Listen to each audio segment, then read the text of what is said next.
नमस्ते, मैं हूं किशोर अजवाणी। घड़ी इशारा कर रही है 9 बजे रात का वक्त। 100 बात की एक बात का 100 बात की एक बात में आज लोकसभा चुनाव से पहले यूपी में मुख्यमंत्री योगी आदित्यनाथ के मंत्रिमंडल का विस्तार कर दिया गया, जिसमें एक मंत्री पद आरएलडी के पास गया तो सुहेलदेव भारतीय समाज पार्टी के अध्यक्ष ओपी राजभर को भी जगह दे दी गई। मध्य प्रदेश के शाजापुर में न्याय यात्रा लेकर पहुंचे राहुल गांधी ने राम मंदिर के मुद्दे पर एक विवादास्पद बयान दे दिया तो बीजेपी के कार्यकर्ताओं ने उनके सामने ही जय श्री राम के नारे लगाकर विरोध जताया। बंगाल के संदेशखाली में ईडी की टीम पर हमले के मामले की जांच हाई कोर्ट ने सीबीआई को दे दी, जिसके विरोध में पश्चिम बंगाल सरकार ने सुप्रीम कोर्ट का दरवाजा खटखटा दिया। और बेंगलुरु ब्लास्ट की जांच में जुटी एनआईए ने हमले की कड़ियां जोड़ने की कोशिश में देश के 7 राज्यों के 17 ठिकानों पर छापेमारी की। मध्य प्रदेश की भोपाल लोकसभा सीट से बीजेपी की सांसद साध्वी प्रज्ञा ने अपनी ही पार्टी के विधायक के खिलाफ मोर्चा खोल दिया। उन्होंने सीहोर में एक स्कूल के सामने बनी शराब की एक दुकान पर हथौड़ा चला दिया। ये वही साध्वी प्रज्ञा हैं जिन्हें इस बार पार्टी ने टिकट नहीं दिया है और उनकी जगह भोपाल सीट से आलोक शर्मा को टिकट दे दिया गया। लेकिन साध्वी प्रज्ञा के तेवर पहले जैसे नजर आए, क्योंकि उन्होंने सीहोर में एक स्कूल के सामने बनी शराब की दुकान का ताला तोड़ दिया। स्कूल की लड़कियों की शिकायत पर साध्वी प्रज्ञा ने हथौड़ा उठाया और शराब की दुकान पर लगे ताले को तोड़ दिया और ताला टूटते ही वहां मौजूद लड़कियों ने खूब तालियां बजाई।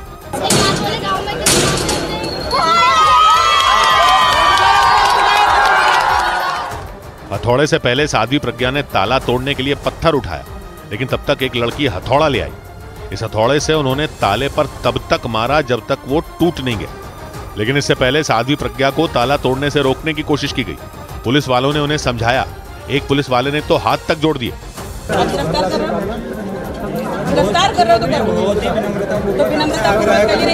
पुलिस के लाख समझाने के बावजूद साध्वी प्रज्ञा अड़ी रहीं और शराब की दुकान का ताला तोड़ दिया। यही नहीं, उन्होंने दुकान में मौजूद शराब को बहाने का फरमान भी सुना दिया, क्योंकि साध्वी प्रज्ञा के मुताबिक शराब की दुकान की वजह से उसके सामने बने स्कूल की छात्राएं परेशान थीं। उन्हीं छात्राओं ने साध्वी प्रज्ञा से शिकायत की थी। इसके बाद उन्होंने कड़ा कदम उठाया और सीहोर पहुंचकर पुलिस वालों और प्रशासन के लोगों को लताड़ लगा दी। स्कूल के सामने दारू के ठेके चलाएंगे आप लोग? भोपाल में बीजेपी की सांसद साध्वी प्रज्ञा ने आरोप लगाया कि शराब की दुकान अवैध थी और एक बीजेपी विधायक की थी। ये आरोप लगाते हुए उन्होंने अपनी पार्टी के विधायक के खिलाफ मोर्चा खोल दिया। हमें शर्म आ रही है आज कहने में कि हमारी भाजपा का विधायक सुदेश राय जी का ठेका है। साध्वी प्रज्ञा के ये तेवर ऐसे समय में नजर आए जब भोपाल से उनका लोकसभा चुनाव का टिकट कट चुका है। 2019 में उन्होंने कांग्रेस के दिग्विजय सिंह को बड़े अंतर से हराया था, लेकिन संसद में गोडसे से जुड़े उनके एक बयान के बाद खूब विवाद हुआ था और खुद प्रधानमंत्री ने साध्वी प्रज्ञा के बयान पर नाराजगी जताई थी। इधर देश भर में आवारा कुत्तों के बढ़ते हमलों के बीच मध्य प्रदेश के रतलाम से दिल दहला देने वाला एक वीडियो सामने आया। वहां आवारा कुत्तों के झुंड ने एक लड़की पर भयानक हमला कर दिया। एक गली से गुजर रही उस लड़की को वो कुत्ते नोचने की कोशिश करते दिखे और ऐसा लगा मानो वो उस लड़की को नोच नोच कर मार डालेंगे। वीडियो में वो लड़की बेपरवाह होकर उस गली से गुजरती दिखाई दी। वहां काले रंग का एक कुत्ता थोड़ी ही दूरी पर खड़ा नजर आया, लेकिन जैसे ही वो लड़की वहां खड़ी एक कार के करीब पहुंची, वहां मौजूद भूरे रंग का एक दूसरा कुत्ता उसकी तरफ झपट पड़ा। लड़की खतरे को भांप गई और पीछे खड़ी कार का सहारा लेकर खुद को बचाने की कोशिश करती दिखी, लेकिन तभी वहां खड़े काले रंग के कुत्ते ने भी लड़की पर हमला कर दिया। दोनों कुत्ते उस लड़की को काटने की कोशिश करते दिखाई दिए और वो लड़की खुद को बचाकर वहां से भागने की कोशिश करती दिखी, लेकिन तभी उस कार के नीचे छिपकर बैठा तीसरा कुत्ता तेजी से निकला और उस लड़की के पैर में अपने दांत धंसा दिए। लड़की तीनों कुत्तों के बीच पूरी तरह गिर गई, लेकिन उसने हिम्मत नहीं हारी और बचने के लिए भागती दिखाई दी। इस दौरान काले रंग का कुत्ता तो वहां से पीछे हट गया, लेकिन बाकी दोनों कुत्ते लड़की पर हमला करते रहे। बुरी तरह घबराई लड़की लड़खड़ाकर जमीन पर गिर गई, लेकिन तभी वहां आ रही बाइक की आवाज सुनकर सभी कुत्ते भाग निकले। उधर राजस्थान के जोधपुर में आवारा कुत्तों के काटने का वीडियो वायरल होने के बाद नगर निगम एक्शन में आ गया। नगर निगम की एक टीम आवारा कुत्तों को पकड़ने के लिए पहुंच गई। एक रोज पहले वहां एक लड़की पर आवारा कुत्तों के झुंड ने हमला कर दिया था और उस हमले का खौफ से भर देने वाला जो वीडियो सामने आया, उसे देखकर लोग दहल गए, क्योंकि जान बचाने के लिए भागते वक्त जब वो लड़की लड़खड़ाकर जमीन पर गिरी तो 4 कुत्ते उस पर एक साथ झपट पड़े। आवारा कुत्तों के हमले में वो लड़की बुरी तरह घायल हो गई, लेकिन कुत्तों के हमले का ये वीडियो सामने आते ही नगर निगम ने कुत्ता पकड़ने वाली एक टीम उस इलाके में भेज दी। उस टीम ने वहां घूमने वाले आवारा कुत्तों को एक एक कर पकड़ना शुरू कर दिया। हालांकि इस दौरान नगर निगम के कर्मचारियों की वहां मौजूद एक लड़की से बहस भी हो गई, क्योंकि नगर निगम के कर्मचारी अपने साथ कुत्ते के 2 छोटे छोटे बच्चों को भी उठाकर ले जाने लगे, जिसका विरोध उस लड़की ने किया। बहस के बाद वो लड़की नगर निगम के कर्मचारियों से कुत्ते के 2 छोटे बच्चों को बचाकर अपने साथ ले गई। नगर निगम के मुताबिक आवारा और खतरनाक कुत्तों को पकड़ने का उनका ये अभियान आगे भी जारी रहेगा। लेकिन मध्य प्रदेश के ग्वालियर में तो कुत्तों को लेकर एक ऐसा मामला सामने आया जिसकी चर्चा पूरे मध्य प्रदेश में हो गई। वहां एक कुत्ते को लेकर हुए विवाद के बाद एक आदमी पिस्तौल लेकर अपने पड़ोसियों के घर चला गया और पिस्तौल लहराते हुए वहां मौजूद महिलाओं को धमकाता नजर आया। इसके बाद उन महिलाओं की उस आदमी से बहस शुरू हो गई तेरी हेकड़ी निकालूंगी मैं। और उस आदमी ने उनको गालियां देना शुरू कर दिया। इस दौरान वो कुत्ता लगातार भौंकता रहा, जिसकी वजह से ये सारा विवाद खड़ा हुआ था। उस कुत्ते की आवाज सुनकर तो उस आदमी का गुस्सा 7वें आसमान पर पहुंच गया। इसके बाद तो उसने उन महिलाओं की तरफ अपनी पिस्तौल तान दी। अपनी बीवी से बोलिए। और जब उस कुत्ते का भौंकना बंद नहीं हुआ तो उसने वहां रखा एक पानी का बर्तन उस कुत्ते की तरफ फेंक दिया। इसके बाद वहां माहौल और गर्म हो गया। इसके बाद तो उस आदमी के सिर पर जैसे भूत सवार हो गया। उसने दांत पीसते हुए वहां रखा एक दूसरा बर्तन उठाकर उन महिलाओं की तरफ फेंक दिया। इस दौरान वो लगातार उनको पिस्तौल दिखाता रहा। बताया गया कि उस कुत्ते ने पड़ोस में रहने वाले उस महिला के चाचा के बच्चों को देखकर भौंकना शुरू कर दिया था। बस इसी बात से वो आदमी भड़क गया और अपनी पिस्तौल लेकर वहां पहुंच गया। लाइसेंस ही पिस्टल है तो उसका लाइसेंस दर्ज कराया जाएगा। पुलिस के मुताबिक केस दर्ज होने के बाद आरोपी फरार हो गया। इधर दिल्ली के नजदीक हरियाणा के फरीदाबाद में भी आवारा कुत्तों को खाना देने पर बवाल हो गया। कुत्तों को खाना देने वाले एक परिवार पर उसके पड़ोसी ने हमला कर दिया। दोनों पक्षों में काफी देर तक हंगामा और मारपीट होती रही। लेकिन इसी दौरान वहां खड़े एक बच्चे पर सफेद रंग का एक कुत्ता झपट पड़ा। मारपीट और कुत्ते के हमले की ये पूरी घटना वहां लगे सीसीटीवी कैमरे में रिकॉर्ड हो गई। वीडियो में लड़ाई के दौरान वो बच्चा अपनी साइकिल के साथ खड़ा दिखाई दिया, लेकिन जैसे ही वो बच्चा वहां से आगे बढ़ने लगा, उसके बाईं तरफ के मकान से वो कुत्ता निकला और उसे नोचने के लिए दौड़ पड़ा। हालांकि वो बच्चा कुत्ते के हमले से बाल बाल बच गया और बच्चे के साथ ये सब कुछ हुआ 2 पड़ोसियों के बीच आवारा कुत्तों को खाना देने के मसले पर हो रही लड़ाई के दौरान। बताया गया कि जब उस परिवार ने आवारा कुत्तों को घर के बाहर खाना दिया तो इसका विरोध उनके ही पड़ोसी ने कर दिया। लेकिन मामला इतना बढ़ गया कि दोनों पक्षों में मारपीट शुरू हो गई। मारपीट के वीडियो में एक महिला लाल रंग की साड़ी पहने हुए दूसरी महिला पर लाठी से हमला करती दिखी, जबकि वहां मौजूद एक लड़का भी डंडे से वार करता नजर आया। इस मारपीट के दौरान 2 लोगों को गंभीर चोट आई। बाद में दोनों पक्षों ने पुलिस में एक दूसरे के खिलाफ शिकायत दर्ज करा दी। उधर बेंगलुरु बम विस्फोट मामले में एनआईए की टीम ने 7 राज्यों के 17 ठिकानों पर ताबड़तोड़ छापे मारे। इसी महीने की 1 तारीख को रेस्टोरेंट रामेश्वरम कैफे में बम धमाका हुआ था और उसमें करीब 10 लोग घायल हो गए। पुलिस सूत्रों के मुताबिक इस धमाके के तार आतंकी संगठन आईएसआईएस से जुड़ते दिखे और दावा है कि इसी आतंकी संगठन से जुड़े लोगों ने रेस्टोरेंट में इस बम धमाके को अंजाम दिया। पुलिस सूत्रों के मुताबिक रामेश्वरम कैफे में विस्फोट करने से पहले कई दिनों तक रेकी कर यह देखने की कोशिश की गई कि वहां भीड़ कब होती है। सूत्र बताते हैं कि पूरी प्लानिंग के तहत रेस्टोरेंट में धमाका करने के लिए दोपहर का वक्त चुना गया, क्योंकि उस दौरान वहां लंच के लिए आए लोगों की काफी भीड़ होती है। हुआ भी बिल्कुल वैसा ही। 1 मार्च को खाना खाने के बहाने वो संदिग्ध रेस्टोरेंट में घुसा और फिर बम से भरा बैग रखकर फरार हो गया। इसी साजिश की तह तक पहुंचने के लिए एनआईए ने 7 राज्यों में 17 ठिकानों पर छापे मारे। जिन राज्यों में छापेमारी की गई उनमें तमिलनाडु, केरल, कर्नाटक, गुजरात, तेलंगाना, पश्चिम बंगाल और पंजाब शामिल हैं।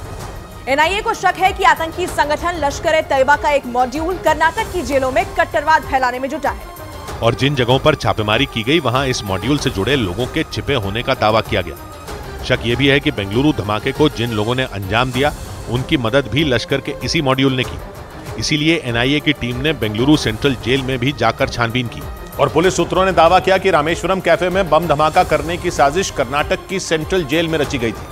एनआईए की जांच के मुताबिक बेंगलुरु सेंट्रल जेल में बंद टी नजीर नाम के लश्कर के आतंकी ने अपने साथी कैदियों को आतंक फैलाने के लिए गुमराह किया था। और सूत्रों का दावा है कि उन्हीं लोगों ने रामेश्वरम कैफे में बम धमाके की इस खतरनाक साजिश को अंजाम दिया। इसी वजह से एनआईए की टीम ने बेंगलुरु के आरटी नगर इलाके में लश्कर के आतंकी टी नजीर के घर पर छापा मारा। नजीर पर आईएसआईएस से भी जुड़े होने का शक है। जेल के अंदर कट्टरवाद फैलाने के मामले में एनआईए ने 8 लोगों के खिलाफ आरोप पत्र दाखिल किया था और उनमें नजीर का नाम भी शामिल था। एनआईए के मुताबिक 2017 में ये 7 बेंगलुरु की जेल में बंद थे और वहीं पर ये नजीर के संपर्क में आए थे।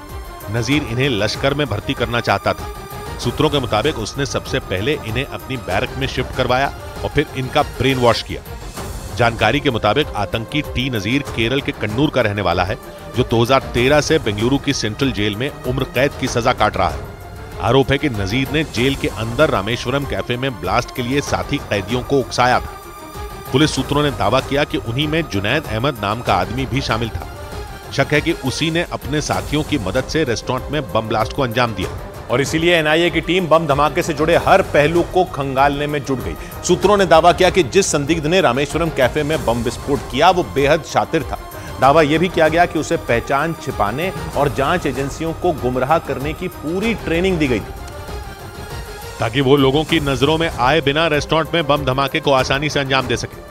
धमाके से पहले के कुछ वीडियो भी सामने आए और उनमें वो संदिग्ध रेस्टोरेंट में जाते हुए और ठीक 15 मिनट बाद वहां से निकलते हुए दिखाई दिए। दावा है कि उसी दौरान वो करीब 11:15 बजे बम से भरा बैग डस्टबिन के पास रखकर चला गया था। करीब 1 घंटे बाद उसी बैग में टाइमर के जरिए जोरदार धमाका हुआ। गौर करने वाली बात यह रही कि रेस्टोरेंट में घुसने और निकलने के दौरान वो मोबाइल फोन पर बात करता दिखाई दिया था। इसीलिए पुलिस ने उस समय के सारे कॉल डिटेल्स निकाले, लेकिन पुलिस के हाथ कोई सुराग नहीं लगा। और पुलिस सूत्रों के मुताबिक वो संदिग्ध फोन पर बात नहीं कर रहा था, बल्कि वो बात करने की सिर्फ एक्टिंग कर रहा था। दावा यह भी है कि जितनी देर तक वो रेस्टोरेंट के अंदर रहा, वो उतनी देर तक फोन पर बात करने का दिखावा करता रहा था। चेहरा छिपाने के लिए उसने आंखों पर चश्मा, सिर पर टोपी और मुंह पर मास्क लगाए रखा। यही नहीं, संदिग्ध ने रेस्टोरेंट पहुंचने के लिए पब्लिक ट्रांसपोर्ट का इस्तेमाल किया ताकि जांच एजेंसी उस तक न पहुंच पाए। इसी वजह से यह दावा किया गया कि वीडियो में दिख रहे इस संदिग्ध ने पुलिस को गुमराह करने की पूरी ट्रेनिंग ली थी। इधर मध्य प्रदेश के भोपाल में एक गाड़ी ने एक इलाके में ऐसी दहशत मचाई कि वहां मौजूद लोग जान बचाने के लिए भाग खड़े हुए, क्योंकि सामान ढोने वाली उस गाड़ी ने एक साथ 6 से ज्यादा दूसरी गाड़ियों को टक्कर मार दी। और वीडियो में भी वो गाड़ी घर के बाहर खड़ी एक कार को तेजी से टक्कर मारती नजर आई, लेकिन इसके बाद भी वो नहीं रुकी। कुछ देर के लिए ऐसा लगा मानो उस गाड़ी के ब्रेक फेल हो गए, क्योंकि उस कार को धकेलते हुए वो गाड़ी आगे बढ़ती रही और उस कार के सामने खड़ा एक मोटरसाइकिल सवार भी उसकी चपेट में आ गया। इसके साथ वहां खड़ी कई दूसरी मोटरसाइकिलें भी सड़क पर गिर गईं, जबकि एक दुकान के बाहर रखा सामान भी टक्कर की वजह से नीचे गिर गया और उस मोटरसाइकिल सवार ने तो किसी तरह अपनी जान बचा ली। हालांकि इस दौरान गाड़ी को रोकने में ड्राइवर कामयाब हो गया और गाड़ी के रुकते ही कई लोग उसकी तरफ दौड़ पड़े। कुछ लोग तो उस गाड़ी के अंदर घुस गए, लेकिन वो ड्राइवर वहां से भाग निकला और उसके खिलाफ लोगों ने शिकायत दर्ज करा दी, क्योंकि हादसे में 2 लोग घायल हो गए। उधर गुरुग्राम में माउथ फ्रेशनर की जगह ड्राई आइस खाने से बीमार पड़े लोगों को अस्पताल से छुट्टी मिल गई। दिल्ली के नजदीक हरियाणा के गुरुग्राम के एक रेस्टोरेंट में माउथ फ्रेशनर की जगह ड्राई आइस खाने की वजह से बीमार हुए 5 लोगों को अस्पताल से डिस्चार्ज कर दिया गया। इसके साथ ही इस मामले में पुलिस ने गगनदीप नाम के आरोपी को गिरफ्तार करने का दावा किया। एक रोज पहले उस रेस्टोरेंट में माउथ फ्रेशनर की जगह ड्राई आइस दिए जाने की वजह से 5 लोग खून की उल्टी करने लगे थे। प्रधानमंत्री नरेंद्र मोदी 7 मार्च को जम्मू कश्मीर की राजधानी श्रीनगर में एक बड़ी रैली करेंगे। ये रैली बख्शी स्टेडियम में होगी, जहां करीब 2 लाख लोग शामिल होंगे। इसके साथ ही प्रधानमंत्री कई योजनाओं का भी लोकार्पण करेंगे। झारखंड के दुमका में यूरोप के देश स्पेन की महिला के गैंगरेप के मामले में पुलिस ने 5 और आरोपियों को गिरफ्तार करने का दावा किया। इस मामले में पहले ही 3 आरोपियों को गिरफ्तार किया जा चुका है।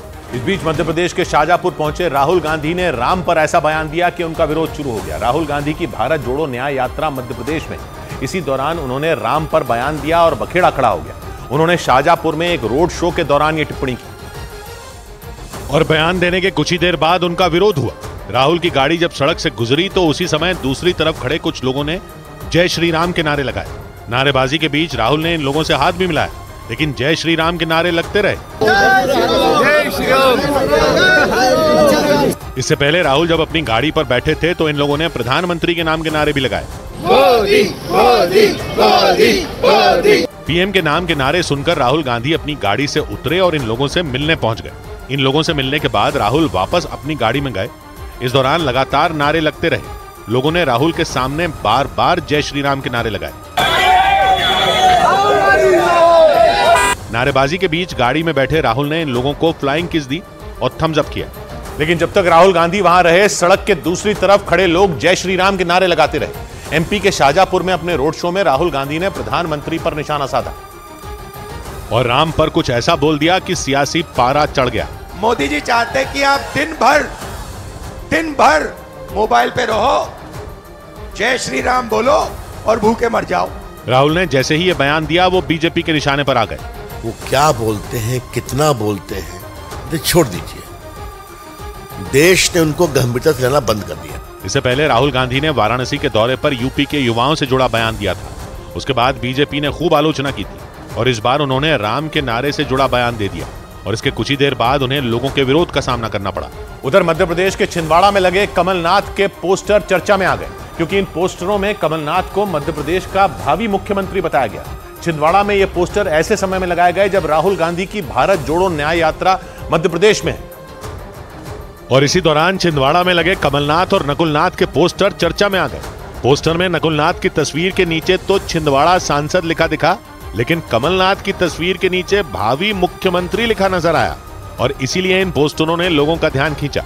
बताया गया कि ये पोस्टर छिंदवाड़ा कांग्रेस की ओर से लगाए गए और इनके जरिए लोगों को महाशिवरात्रि की बधाई दी गई। लेकिन इन पोस्टरों में कमलनाथ की तस्वीर के नीचे लिखे भावी मुख्यमंत्री ने सियासी हलचल पैदा कर दी, क्योंकि छिंदवाड़ा में ये पोस्टर ऐसे समय में लगे जब राहुल गांधी मध्य प्रदेश में भारत जोड़ो न्याय यात्रा कर रहे हैं और अटकलें लगी कि ऐसा कांग्रेस हाईकमान पर दबाव बढ़ाने के लिए किया गया, क्योंकि कुछ दिन पहले खबर उड़ी थी कि कमलनाथ कांग्रेस छोड़कर बीजेपी में शामिल हो सकते हैं, लेकिन बाद में ऐसा कुछ नहीं हुआ। लेकिन छिंदवाड़ा में लगे इन पोस्टरों से एक बार फिर सियासी गहमागहमी तेज हो गई। इधर उत्तर प्रदेश के मथुरा में उस वक्त सनसनी फैल गई जब वहां दो गुटों में हुई लड़ाई के दौरान गोलियां चल गई। बताया गया कि जमीन को लेकर हुए विवाद में दोनों पक्षों के लोग एक दूसरे की जान के दुश्मन बन गए और इस लड़ाई में गोलियां चलने से पूरे इलाके में दहशत फैल गई। इस गोलीबारी से पहले दोनों पक्षों के लोगों ने एक दूसरे पर जमकर पत्थर बरसाए। तस्वीरों में 5 से 7 लोग एक मकान पर पत्थरबाजी करते दिखे। इस दौरान उस मकान की छत पर मौजूद दूसरे पक्ष के लोगों ने भी पूरी ताकत से पलटवार किया। पत्थरों से हमले के बीच दोनों पक्षों के लोग एक दूसरे को ललकारते भी रहे। बताया गया कि जमीन को लेकर हुए झगड़े में वो लोग मरने मारने पर उतारू हो गए। इसी बीच उस मकान की छत पर मौजूद एक आदमी ने फायरिंग कर दी। इस गोलीबारी और पत्थरबाजी में दोनों ही गुटों के कई लोग घायल हो गए। इधर हरियाणा के फतेहाबाद में एक लड़के ने फेसबुक पर लाइव रहते हुए खुदकुशी करने की कोशिश की। हरियाणा के फतेहाबाद में एक लड़के ने भाखड़ा नहर में छलांग लगा दी। इससे पहले वो लड़का फेसबुक पर लाइव आया और कुछ लोगों के नाम लेकर बताया कि इनकी वजह से वो आत्महत्या कर रहा है। हालांकि वहां मौजूद एक लड़के ने उसकी जान बचा ली। सूत्रों के मुताबिक 48 लोकसभा सीटों वाले महाराष्ट्र में सीटों के बंटवारे को लेकर एनडीए में पेच फंस गया। खबर है कि वहां शिवसेना शिंदे गुट ने 22 सीटों की मांग कर डाली। ऐसा इसलिए क्योंकि शिंदे गुट ने उतनी ही सीटों की मांग की जितनी 2019 में शिवसेना को दी गई। वहीं इस गठबंधन में शामिल एनसीपी अजीत पवार गुट ने भी 10 सीटों की मांग की। महाराष्ट्र के नागपुर में एक तेंदुआ एक तेज रफ्तार गाड़ी की चपेट में आने से बुरी तरह घायल हो गया। इसके बाद उस तेंदुए को देखने के लिए भारी भीड़ जमा हो गई। इस बीच वहां पहुंची वन विभाग की टीम ने तेंदुए का रेस्क्यू किया। ब्रेकिंग न्यूज आ रही है पश्चिम बंगाल से। वहां ईडी ने टीएमसी नेता शाहजहां शेख की संपत्तियों को कुर्क कर दिया। ईडी ने शाहजहां शेख की 14 चल अचल संपत्तियों को कुर्क किया। ईडी ने उनके 2 बैंक खाते भी सीज कर दिए। ईडी के सूत्रों के मुताबिक उन दोनों बैंक खातों में करीब 13 करोड़ रुपए जमा थे। शाहजहां शेख पर ईडी ने यह एक्शन पश्चिम बंगाल के कोलकाता और संदेश खाली में बनाई गई संपत्तियों पर लिया और ईडी के बाद संदेश खाली केस में सीबीआई की भी एंट्री हो गई। कलकत्ता हाई कोर्ट ने ईडी की टीम पर हुए हमले का केस सीबीआई को सौंप दिया। इसके बाद बिना देर किए सीबीआई के अधिकारियों की एक टीम कोलकाता में पुलिस मुख्यालय पहुंच गई ताकि केस से जुड़ी औपचारिकताएं पूरी की जा सकें। सीबीआई के अधिकारियों की गाड़ी शाम होते ही पश्चिम बंगाल पुलिस के मुख्यालय पहुंच गई।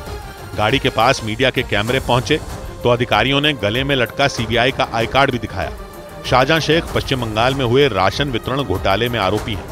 5 जनवरी को जब ईडी की टीम संदेश खाली में उनसे पूछताछ के लिए पहुंची थी, उस वक्त ईडी की टीम पर वहां के लोगों ने हमला कर दिया था। उसी मामले में बंगाल पुलिस ने शाहजहां शेख को 29 फरवरी को गिरफ्तार किया था और कोर्ट ने 10 दिन के लिए उन्हें पुलिस की हिरासत में भेज दिया था। लेकिन बीजेपी का आरोप है कि ममता बनर्जी की सरकार जानबूझकर शाहजहां शेख को बचाने में लगी है। इसीलिए मामले की जांच सीबीआई को सौंपने के हाईकोर्ट के फैसले पर बंगाल सरकार भड़क गई और हाईकोर्ट के फैसले के खिलाफ उसने सुप्रीम कोर्ट का दरवाजा खटखटा दिया। इसीलिए काफी देर तक पुलिस मुख्यालय में वक्त गुजारने के बाद सीबीआई अधिकारियों को खाली हाथ ही लौटना पड़ा। इस बीच संदेश खाली मामले की गूंज यूपी के मऊ में भी सुनाई दी, जहां बीजेपी की छात्र इकाई एबीवीपी के कार्यकर्ताओं ने ममता बनर्जी का पुतला फूंककर प्रदर्शन किया। उन्होंने आरोप लगाया कि संदेश खाली में महिलाओं के यौन उत्पीड़न के मामले में ममता ने अपने नेताओं को बचाने की कोशिश की।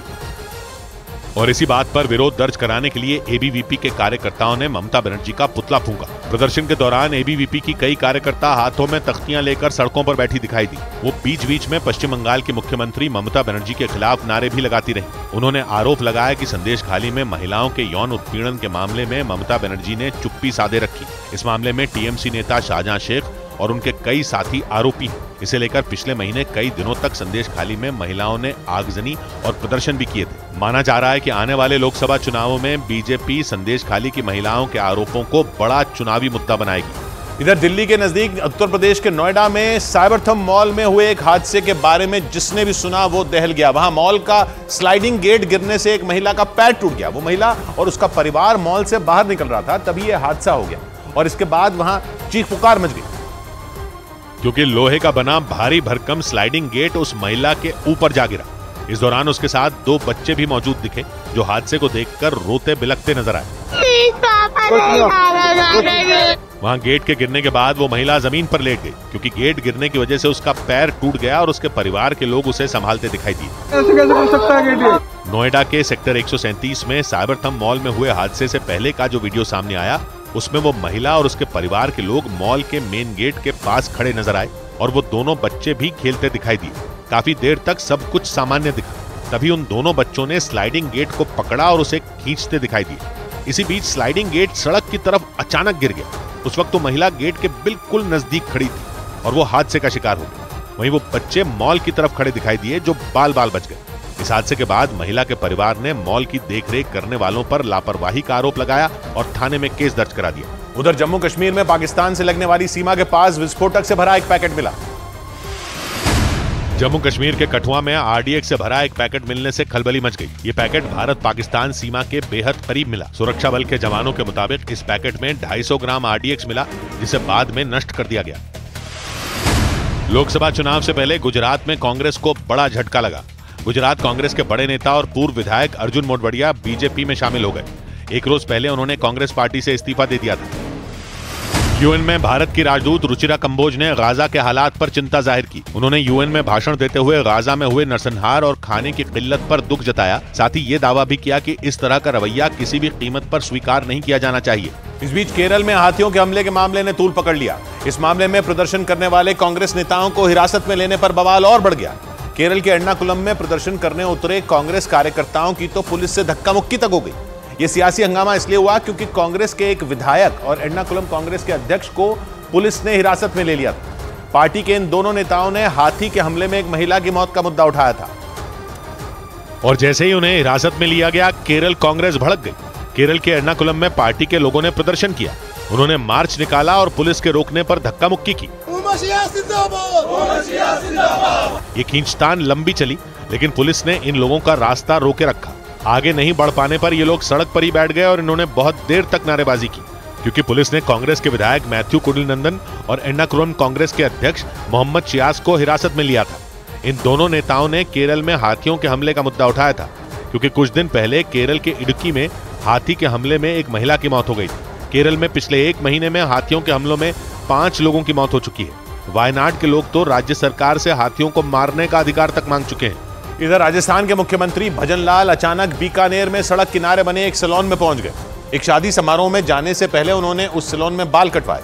मुख्यमंत्री के साधारण अंदाज की चर्चा पूरे देश में होने लगी और उनकी हेयर कटिंग का ये वीडियो सोशल मीडिया पर तेजी से वायरल हो गया। वीडियो में मुख्यमंत्री भजनलाल शर्मा उस सैलून में घुसते हुए दिखाई दिए। इस दौरान उनके साथ केंद्रीय मंत्री अर्जुन राम मेघवाल भी नजर आए। भजनलाल शर्मा सैलून में पहुंचते ही उसके मालिक मालचंद मारू से अपने बाल संवारने के लिए कहते दिखे।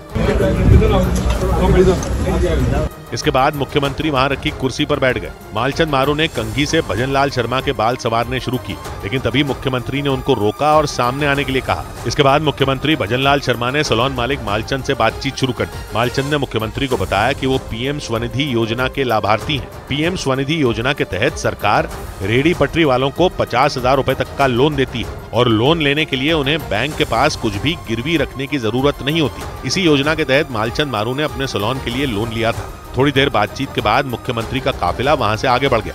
उधर लालू प्रसाद यादव के प्रधानमंत्री पर दिए गए बयान पर घमासान तेज हो गया। पटना की जनविश्वास रैली में लालू यादव ने प्रधानमंत्री पर निशाना साधा था और प्रधानमंत्री के परिवार की बात करते हुए टिप्पणी की थी। इसके बाद यह मामला गर्मा गया। खुद प्रधानमंत्री ने उन पर किए गए हमलों का जवाब दिया। और बीजेपी ने लालू प्रसाद यादव पर पलटवार करने के लिए मोदी का परिवार नाम की मुहिम तेज कर दी। दिल्ली में तो इसके पोस्टर भी लग गए। इन पोस्टरों में लिखा गया कि मोदी का परिवार देश की 140 करोड़ जनता है। इस लाइन के नीचे हैशटैग मोदी का परिवार भी लिखा गया। यही नहीं, इन पोस्टरों के जरिए बीजेपी ने विपक्ष को परिवारवाद के मुद्दे पर घेरा और भ्रष्टाचारी गठबंधन के नाम से कॉलम बनाया। इस कॉलम में लिखा गया सोनिया के बच्चों के लिए, लालू यादव के बच्चों के लिए और मुलायम सिंह यादव के बच्चों के लिए। यानी बीजेपी ने लालू प्रसाद यादव के बयान को हाथों हाथ लिया और परिवारवाद के मुद्दे के सामने मोदी का परिवार नाम की मुहिम खड़ी कर दी। लगातार दूसरे दिन प्रधानमंत्री ने भी इस मुद्दे पर विपक्ष को घेरा।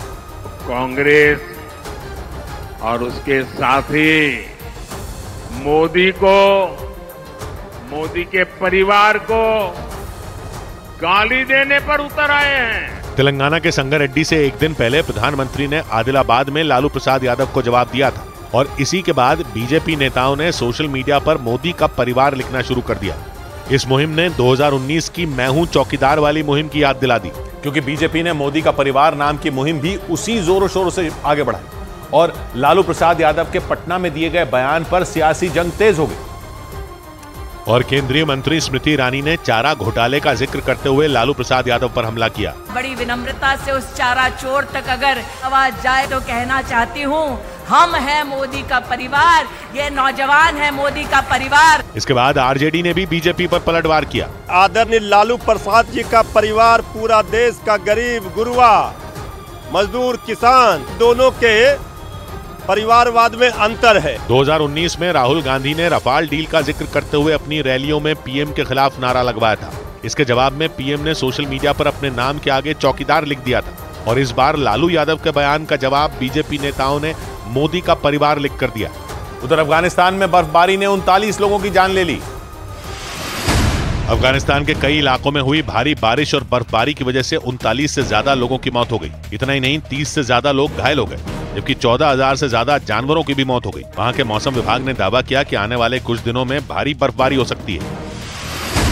यूएन की एक रिपोर्ट में दावा किया गया कि हमास के लड़ाकों ने इजरायल के कई बंधकों का रेप किया। यूएन की इस रिपोर्ट के मुताबिक हमास के लड़ाकों ने 7 अक्टूबर को किए हमले के दौरान भी इजरायल की कई महिलाओं का शोषण किया था। रूस के विदेश मंत्री सर्गेई लावरोव ने भारतीय विदेश मंत्री एस जयशंकर के बयान का जिक्र करते हुए उनकी तारीफ की। उनसे जब ये सवाल किया गया कि भारत ने यूक्रेन जंग के दौरान रूस से ही कच्चा तेल क्यों खरीदा, तो उन्होंने कुछ दिन पहले यूरोप के देशों को दिए एस जयशंकर के जवाब की याद दिला दी। भारतीय विदेश मंत्री ने यूरोप के देशों को इसी सवाल के जवाब में ये कह दिया था कि उन्हें अपने काम से काम रखना चाहिए।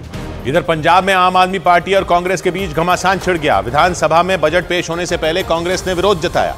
कांग्रेस ने भगवंत मान सरकार के बजट को विज्ञापन वाला बजट बता दिया और आम आदमी पार्टी की सरकार पर पंजाब की जनता को धोखा देने का आरोप लगा दिया। सदन की कार्यवाही शुरू होने से पहले कांग्रेस विधायक राजकुमार चब्बेवाल सिर पर एक बड़ा सा गट्ठर लेकर पहुंच गए। सिर पर गट्ठर लेकर विधानसभा पहुंचे कांग्रेस विधायक को देखने के लिए वहां भीड़ लग गई। राजकुमार चब्बेवाल जिस वक्त अपने सिर पर ये गट्ठर लेकर विधानसभा के सामने पहुंचे, उसी वक्त आम आदमी पार्टी के एक विधायक मीडिया से बजट पर बातचीत कर रहे थे। हालांकि कांग्रेस विधायक के गट्ठर लेकर पहुंचते ही आम आदमी पार्टी के विधायक विधानसभा के अंदर चले गए। लेकिन कांग्रेस विधायक राजकुमार चब्बेवाल ने आरोप लगाया कि कर्ज कम करने के बजाय भगवंत मान सरकार ने पंजाब के लोगों को कर्ज के दलदल में डुबो दिया।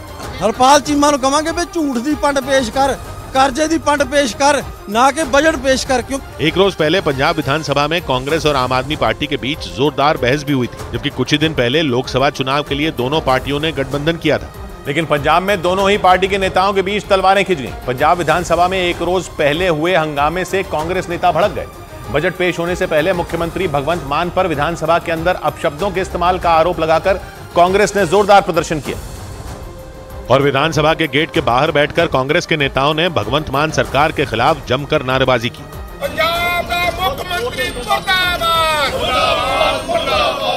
कांग्रेस नेता प्रताप सिंह बाजवा ने आरोप लगाया कि सत्ता के नशे में चूर मुख्यमंत्री ने सदन के नियमों का उल्लंघन किया।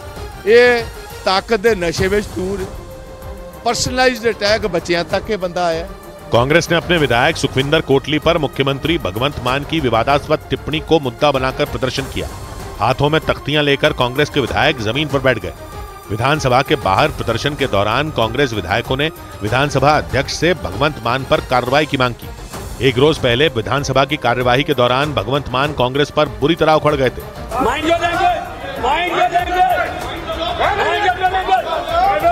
कांग्रेस नेता प्रताप सिंह बाजवा से उनकी तीखी बहस हो गई थी और प्रताप सिंह बाजवा पर बरसते हुए गुस्से में भगवंत मान ने सीट शेयरिंग का समझौता खत्म करने की बात तक कह डाली थी।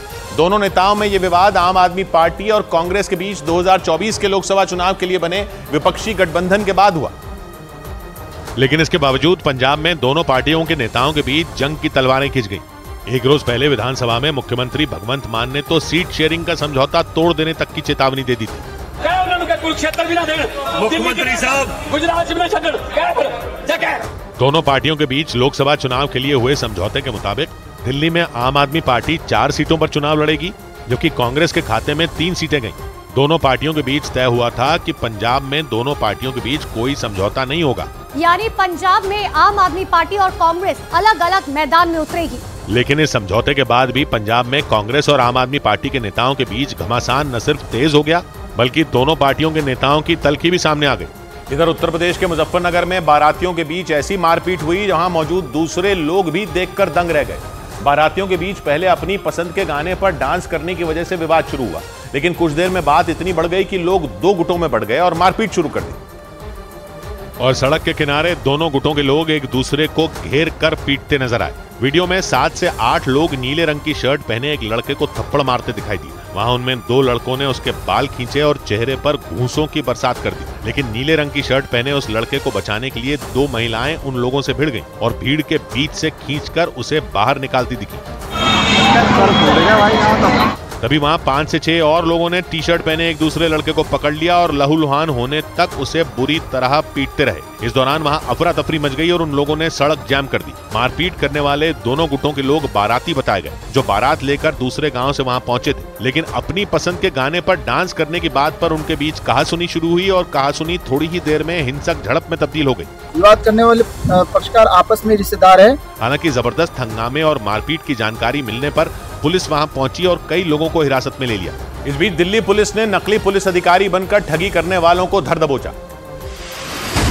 दिल्ली पुलिस ने क्राइम ब्रांच के नकली ऑफिसर बनकर लोगों को ठगने वाले एक गिरोह के 8 लोगों को गिरफ्तार करने का दावा किया। पुलिस के मुताबिक ये गिरोह लोगों को जीएसटी अकाउंट में दुगना पैसा वापस करने का झांसा देता था। इसके बाद जैसे ही कोई उनके पास पैसे लेकर पहुंचता, उन्हीं के कुछ साथी क्राइम ब्रांच के अधिकारी बनकर उसके पैसे जब्त कर लेते थे।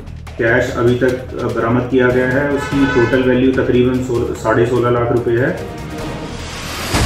उत्तर प्रदेश के जौनपुर से पूर्व सांसद धनंजय सिंह को अपहरण और अवैध वसूली केस में कोर्ट ने दोषी करार दिया। सुबह जौनपुर एमपी एमएलए कोर्ट सजा का ऐलान करेगी। उन पर 2020 में नमामि गंगे प्रोजेक्ट के एक मैनेजर से पहले अवैध वसूली करने के आरोप लगे थे और फिर उसके अपहरण करने के।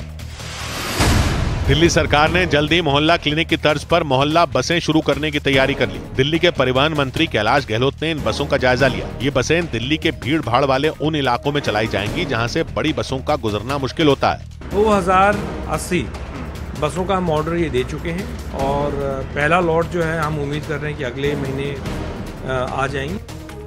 उधर ब्रेकिंग न्यूज है, सोशल मीडिया प्लेटफॉर्म फेसबुक और इंस्टाग्राम पर दोनों बड़े प्लेटफॉर्म काफी देर से बंद हैं, जिसे एक बड़ा साइबर अटैक भी माना जा रहा है। इंटरनेट चलाने वाले लोग काफी कोशिश करने के बाद भी फेसबुक और इंस्टाग्राम पर लॉगिन नहीं कर पा रहे। आज साइबर एक्सपर्ट दावा कर रहे हैं कि बहुत बड़ी संख्या में नकली यूजर बनाकर एक साथ लॉगिन करके इस तरह के हमलों को अंजाम दिया जाता है। इससे बड़े बड़े सर्वर अपनी क्षमता से ज्यादा बोझ झेलने पर मजबूर होते हैं और काम करना बंद कर देते हैं। दोनों सोशल मीडिया प्लेटफॉर्म इस्तेमाल करने वाले लोगों को यह परेशानी पूरी दुनिया में हो रही है। आनंद तिवारी हमारे साथ जुड़ रहे हैं। आनंद, क्या पता चल रहा है इसके बारे में? जी देखिए किशोर जी, जो साइबर एक्सपर्ट है अनुज अग्रवाल, उनके मुताबिक ये एक DDoS अटैक है, जिसमें ऐसा होता है कि बहुत सारे जो फेक आईडीज होते हैं, जिन्हें बोट्स कहते हैं, BOTS, वो एक सर्वर पर लॉगिन करने की कोशिश करते हैं और उससे जो सर्वर होता है वो अपनी क्षमता खो देता है और उससे वो एक तरीके से हैक हो सकता है या वो सर्वर डाउन हो जाता है। यही वजह है कि पूरे देश में इंस्टाग्राम और जो फेसबुक है उसका सर्वर डाउन हो गया है और कोई भी शख्स अगर अपना फेसबुक या इंस्टाग्राम अब लॉगिन करने की कोशिश कर रहा है या चलाने की कोशिश कर रहा है तो वो री लॉगिन करने की डिमांड कर रहा है। इससे एक बड़ा साइबर हमला भी देखकर मान रहे हैं साइबर एक्सपर्ट। हालांकि अभी इंस्टाग्राम या फेसबुक की तरफ से कोई आधिकारिक बयान नहीं आया कि क्या उनके सिस्टम में कोई खराबी है या कोई मेंटेनेंस का कोई काम चल रहा है। शुक्रिया आनंद आपका। उधर केरल के तिरुवनंतपुरम में कांग्रेस के छात्र संगठन केएसयू यानी केरला स्टूडेंट्स यूनियन ने छात्र खुदकुशी मामले में सीबीआई जांच की मांग करते हुए जमकर बवाल किया। 18 फरवरी को Kerala veterinary and animal sciences university में पढ़ने वाले एक छात्र ने खुदकुशी कर ली थी। केएसयू ने लेफ्ट के छात्र संगठन एसएफआई यानी स्टूडेंट्स फेडरेशन ऑफ इंडिया के नेताओं पर उस छात्र की पीट कर हत्या करने का आरोप लगाया। इसी मामले की सीबीआई से जांच करवाने के लिए केएसयू के कार्यकर्ता सड़क पर उतर आए। लेकिन हालात तब बिगड़ गए जब सचिवालय के बाहर प्रदर्शन कर रहे लोग पुलिस वालों से ही भिड़ गए। देखते ही देखते उनके बीच धक्का मुक्की शुरू हो गई। इसी दौरान कांग्रेस के छात्र संगठन केएसयू के कुछ कार्यकर्ताओं ने सचिवालय के अंदर घुसने की कोशिश की। वहां तैनात पुलिस के जवानों ने उन्हें पीछे धकेल दिया। पुलिस के इस एक्शन से गुस्साए प्रदर्शनकारी उससे उलझते भी नजर आए, लेकिन पुलिस के आगे उनकी एक न चली। हालांकि पुलिस की इस कार्रवाई से प्रदर्शन कर रहे छात्रों का पारा 7वें आसमान पर पहुंच गया। वहां से आई एक तस्वीर में कुछ प्रदर्शनकारी पुलिस बैरिकेड को जोर जोर से हिलाते नजर आए। ऐसा लगा जैसे वो उसे गिराकर आगे बढ़ जाएंगे। इसीलिए पुलिस ने उन्हें रोकने के लिए वाटर कैनन का इस्तेमाल शुरू कर दिया, लेकिन इसके बाद भी प्रदर्शनकारी वहीं डटे रहे। थोड़ी देर बाद पुलिस ने वाटर कैनन बंद कर दिया। इसके बाद एक बार फिर केएसयू के कार्यकर्ता बैरिकेड को हटाने में जुट गए। केएसयू ने लेफ्ट के छात्र संगठन एसएफआई के नेताओं पर वायनाड में छात्र की पीट कर हत्या करने और सरकार पर उन्हें बचाने का आरोप लगाया। इसीलिए केएसयू ने इस मामले की जांच सीबीआई से कराने के लिए प्रदर्शन किया। इस बीच महाराष्ट्र के पिंपरी चिंचवड में अपहरण का डरा देने वाला एक मामला सामने आया। वहां कार से आए बदमाशों ने एक आदमी को दिन दहाड़े अगवा कर लिया। अपहरण की यह पूरी वारदात वहां लगे एक सीसीटीवी कैमरे में रिकॉर्ड हो गई और 48 सेकंड के इस वीडियो में वो बदमाश बेखौफ होकर उस आदमी को जबरन गाड़ी में बैठाते दिखाई दिए। वीडियो में सड़क पर तुकाराम शिंपले नाम का आदमी हाथों में झूला लेकर कहीं से आता नजर आया। इसके बाद सामने की तरफ से दो लोग तुकाराम की तरफ बढ़ते दिखाई दिए। उनमें सफेद रंग की शर्ट पहने हुए आदमी के हाथों में हथियार जैसा कुछ नजर आया। दोनों बदमाश तेजी से तुकाराम के पास पहुंचे और उसे पकड़ लिया। तभी पीछे से सफेद रंग की एक कार भी वहां पहुंच गई। दोनों बदमाश तुकाराम को उस कार के अंदर जबरन बैठाने की कोशिश करते दिखे, लेकिन तुकाराम भी उन बदमाशों से भिड़ गए। दोनों बदमाशों से उलझते हुए वो जमीन पर गिर पड़े। ऐसा लगा जैसे वहां किसी फिल्म की शूटिंग चल रही हो। हालांकि बाद में उन बदमाशों ने तुकाराम को काबू में किया और कार में बैठाकर फरार हो गए। दिन दहाड़े हुई अपहरण की इस वारदात से हड़कंप मच गया। बाद में पुलिस ने महाराष्ट्र के बीड जिले से तुकाराम को सुरक्षित बचा लिया। पुलिस ने मामले में एक आरोपी को भी दबोच लिया। और महाराष्ट्र के पिंपरी चिंचवड में पकड़े गए ड्रग्स रैकेट के पर्दाफाश ने वहां के पुलिस वालों के होश उड़ा दिए, क्योंकि पुलिस के मुताबिक ड्रग्स रैकेट का मास्टरमाइंड पुलिस का ही एक अफसर निकला। पिछले हफ्ते पुलिस ने 2.5 करोड़ के ड्रग्स के साथ एक तस्कर को पकड़ा था। लेकिन पुलिस वालों के पैरों तले जमीन उस वक्त खिसक गई जब पूछताछ में ड्रग्स रैकेट के मास्टरमाइंड का नाम सामने आया। पुलिस के मुताबिक पकड़े गए ड्रग्स तस्कर ने पूछताछ में बताया कि विकास शेलके नाम के सब इंस्पेक्टर के कहने पर वो ड्रग्स की तस्करी करता था। ड्रग्स तस्कर के पर्दाफाश के बाद पुलिस वालों ने आरोपी विकास शेलके के खिलाफ जांच शुरू कर दी। जांच के दौरान विकास शेलके 44 किलो नशीले पदार्थ के साथ पकड़ लिया गया। गिरफ्तारी के बाद सादे कपड़ों में पुलिस वालों ने आरोपी विकास शेलके को गाड़ी में बैठाया और थाने ले गए। आरोपी विकास शेलके के पास से पकड़े गए ड्रग्स की कीमत करीब 45 करोड़ रुपए बताई गई। यानी पुलिस की नाक के नीचे वर्दी पहनकर आरोपी विकास शेलके ड्रग्स का बहुत बड़ा रैकेट चला रहा था। जांच के बाद पुलिस अधिकारियों ने उसे बर्खास्त कर दिया। पुलिस इस बात का पता लगाने में जुट गई कि विकास शेलके कितने दिनों से पिंपरी चिंचवड में ड्रग्स रैकेट चला रहा था। इस बीच पाकिस्तान में हुई मूसलाधार बारिश कई लोगों की जान के लिए आफत बन गई। पाकिस्तान में हुई भारी बर्फबारी की वजह से 35 से ज्यादा लोगों की मौत हो गई। पाकिस्तान के आपदा प्रबंधन विभाग के मुताबिक मरने वालों में 22 बच्चे शामिल रहे। वहां के उत्तरी क्षेत्र में हुई बर्फबारी की वजह से हजारों घर बर्बाद भी हो गए।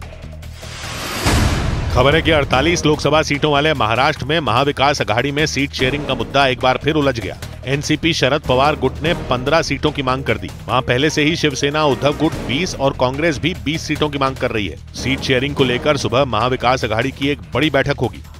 12-15 के आसपास हमारी सीट हो, उसके ऊपर जो भी निर्णय पवार साहब लेंगे। महाराष्ट्र विधानसभा के अध्यक्ष राहुल नार्वेकर ने आरोप लगाया कि किसी ने उनका ईमेल हैक करके उनकी आईडी से महाराष्ट्र के राज्यपाल को ईमेल भेजे। ये मामला इसलिए चर्चा में आया क्योंकि उनके भेजे गए ईमेल में कुछ विधायकों की शिकायत की गई और इसके बाद राज्यपाल ने उनसे इस मामले में सवाल किए। अपनी तक्रार मी मरीन ड्राइव्ह पोलीस स्टेशनमध्ये केलेली आहे आणि सायबरच्या संदर्भातली पूर्ण माहिती घेतली। इधर लखनऊ में मुख्यमंत्री योगी आदित्यनाथ के मंत्रिमंडल का विस्तार हो गया। राजभवन में 4 नेताओं ने मंत्री पद की शपथ ली, जिसके बाद यूपी सरकार में मंत्रियों की गिनती 56 पर पहुंच गई। नए मंत्रियों में सुहेल देव भारतीय समाज पार्टी के अध्यक्ष ओपी राजभर का नाम भी शामिल रहा। और उन्हें कैबिनेट में जगह मिल गई। इसके बाद लखनऊ में सुहेलदेव भारतीय समाज पार्टी के दफ्तर पर जश्न शुरू हो गया। ढोल नगाड़ों के साथ आतिशबाजी का दौर शुरू हो गया। बम, पटाखे और अनार जलते दिखाई दिए। मंत्रिमंडल विस्तार के तहत जिन 4 मंत्रियों को शपथ दिलाई गई उनमें 2 बीजेपी के और 2 उसके सहयोगी दलों के रहे।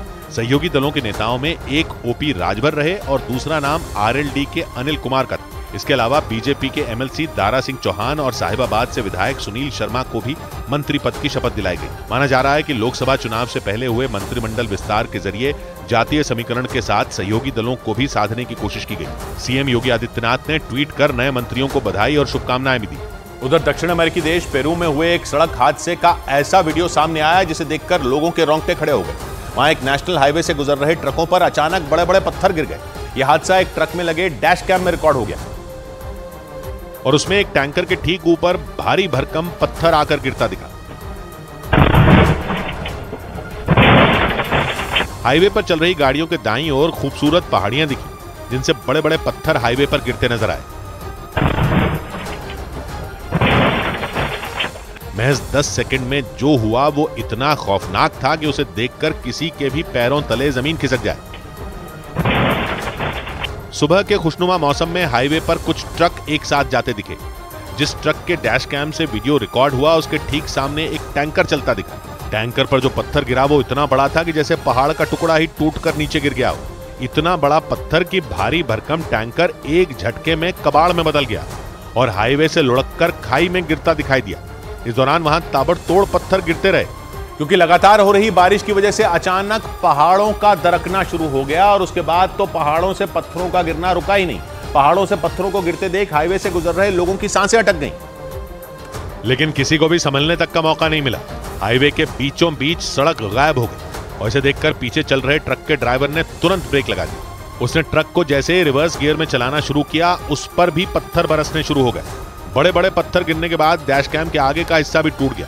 ट्रक इस कदर पिचक गया कि डैश कैम से आगे की तस्वीरें दिखनी भी बंद हो गई। महज 10 सेकंड पहले जिस हाईवे पर ट्रक तेजी से दौड़ रहे थे वहां लोगों को मौत काफी करीब से दिखाई दी।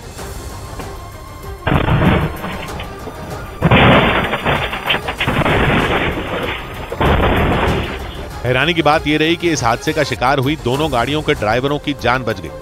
आगे चल रहा टैंकर तो पूरी तरह बर्बाद हो गया, लेकिन किसी तरह ड्राइवर को जान बचाने का मौका मिल गया और पीछे चल रहे ट्रक का ड्राइवर भी इस हादसे में बाल बाल बच गया। और उसके ट्रक में रिकॉर्ड हुए इस वीडियो ने सबको चौंका कर रख दिया। पीछे चल रहे ट्रक के ड्राइवर केबिन में भी कैमरे लगे हुए थे और उस केबिन में लगे कैमरों में ड्राइवर के ट्रक से निकलने का वीडियो भी रिकॉर्ड हो गया और साफ दिखा कि किस तरह हादसे से पहले वो ड्राइवर मस्ती में गाड़ी चला रहा था। जैसे ही उसने सामने वाले टैंकर पर पहाड़ों से मौत बरसती देखी उसके होश उड़ गए।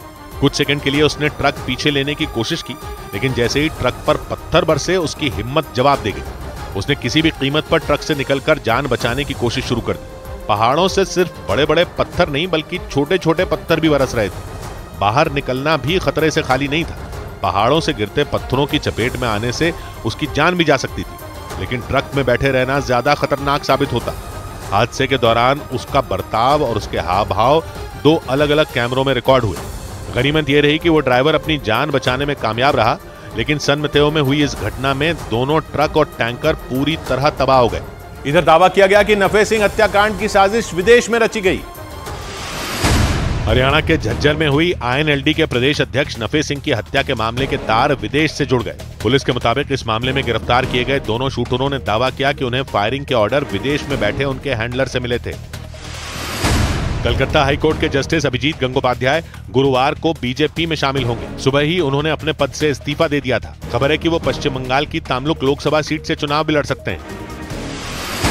दिल्ली की वित्त मंत्री आतिशी ने दावा किया कि 18 साल से ज्यादा उम्र की महिलाओं के खातों में सरकार अक्टूबर से 1000 रुपए देना शुरू कर देगी। इसके लिए रजिस्ट्रेशन जल्द शुरू कर दिया जाएगा। एक रोज पहले ही वित्त मंत्री आतिशी ने बजट पेश करते हुए मुख्यमंत्री महिला सम्मान योजना शुरू करने का ऐलान किया था। दिल्ली की वित्त मंत्री ने दावा किया कि इस योजना को जमीन पर उतारने के लिए दिल्ली सरकार के पास संसाधनों की कोई कमी नहीं है। दिल्ली सरकार एक इकलौती सरकार है जिसकी रेवेन्यू जिसका लगभग लगातार बढ़ता हुआ आया है। उधर केरल में हाथियों के बढ़ते हमले के बीच कर्नाटक के हासन जिले से दिल दहला देने वाला एक वीडियो सामने आया। उस वीडियो में खेत में काम कर रहे एक किसान पर एक जंगली हाथी हमला करता दिखाई दिया। हालांकि उस किसान ने किसी तरह भागकर अपनी जान बचा ली। लेकिन हाथी के हमले के इस वीडियो को देखने के बाद वहां रहने वाले लोग दहशत और खौफ से भर गए। इस वीडियो को जिस किसी ने भी देखा उसकी सांसें अटक गईं, क्योंकि जंगल की तरफ से अचानक आए उस हाथी ने खेत में काम कर रहे एक किसान को कुचलने के लिए उस पर हमला बोल दिया। हाथी को अपनी तरफ आता देखकर वो किसान बुरी तरह डर गया और वो वहां से चिल्लाते हुए भाग खड़ा हुआ। लेकिन उस जंगली हाथी ने भी उसका पीछा नहीं छोड़ा। उसने अपनी पूरी ताकत के साथ उस किसान को खदेड़ना शुरू कर दिया। देखकर ऐसा लगा जैसे वो चंद सेकंड के अंदर उसे अपनी सूंड में दबोच लेगा, लेकिन किसी तरह वो किसान उस हाथी से बचकर भाग निकला। जंगली हाथी के हमले से बचने के बाद वो भागते हुए एक घर के पास पहुंचा, लेकिन घर बंद होने की वजह से वो जान बचाने के लिए पास में खड़ी एक कार के नीचे छिप गया। हालांकि बाद में वो हाथी वहां से वापस चला गया। इस बीच ग्लोबल टेररिज्म इंडेक्स 2024 की रिपोर्ट ने पाकिस्तान को एक बार फिर दुनिया के सामने बेनकाब कर दिया। दुनिया के सामने अपने लोकतंत्र का डंका पीटने वाला पाकिस्तान इस इंडेक्स में चौथे नंबर पर पहुंच गया, जिसका मतलब यह कि दुनिया में आतंक एक्सपोर्ट करने वाला पाकिस्तान अपने ही बुने जाल में फंस गया। मतलब ये कि भारत के खिलाफ आतंकियों को हथियार की तरह इस्तेमाल करने वाले पाकिस्तान के लिए आतंकी भस्मासुर साबित हो गए, जिन्होंने पाकिस्तान को ही जलाकर राख कर दिया। ग्लोबल टेररिज्म इंडेक्स में 2022 तक पाकिस्तान का नाम 7वें नंबर पर था, लेकिन 2023 की घटनाओं के आधार पर बनी लिस्ट में पाकिस्तान चौथे नंबर पर पहुंच गया। जिसका मतलब ये कि अलग अलग आतंकी संगठनों ने पाकिस्तान की सरकार और वहां की सेना को घुटनों पर ला दिया और पाकिस्तान खुद की लगाई आग में जलता हुआ दिखने लगा। इस लिस्ट में सबसे पहला नाम अफ्रीकी देश बुर्किना फासो का है, जहां पिछले साल गृह युद्ध के कारण हालात बेहद खराब हो गए थे। इधर जम्मू कश्मीर के रामबन में एक गाड़ी के 400 फीट गहरी खाई में गिरने के बाद पूरे इलाके में अफरा तफरी मच गई। वहां हुए इस खौफनाक हादसे ने 2 लोगों की जान ले ली और उस गाड़ी में सवार कई दूसरे लोग बुरी तरह जख्मी हो गए, क्योंकि 400 फीट गहरी खाई में गिरते ही वो गाड़ी पूरी तरह पलट गई और उसके परखचे उड़ गए।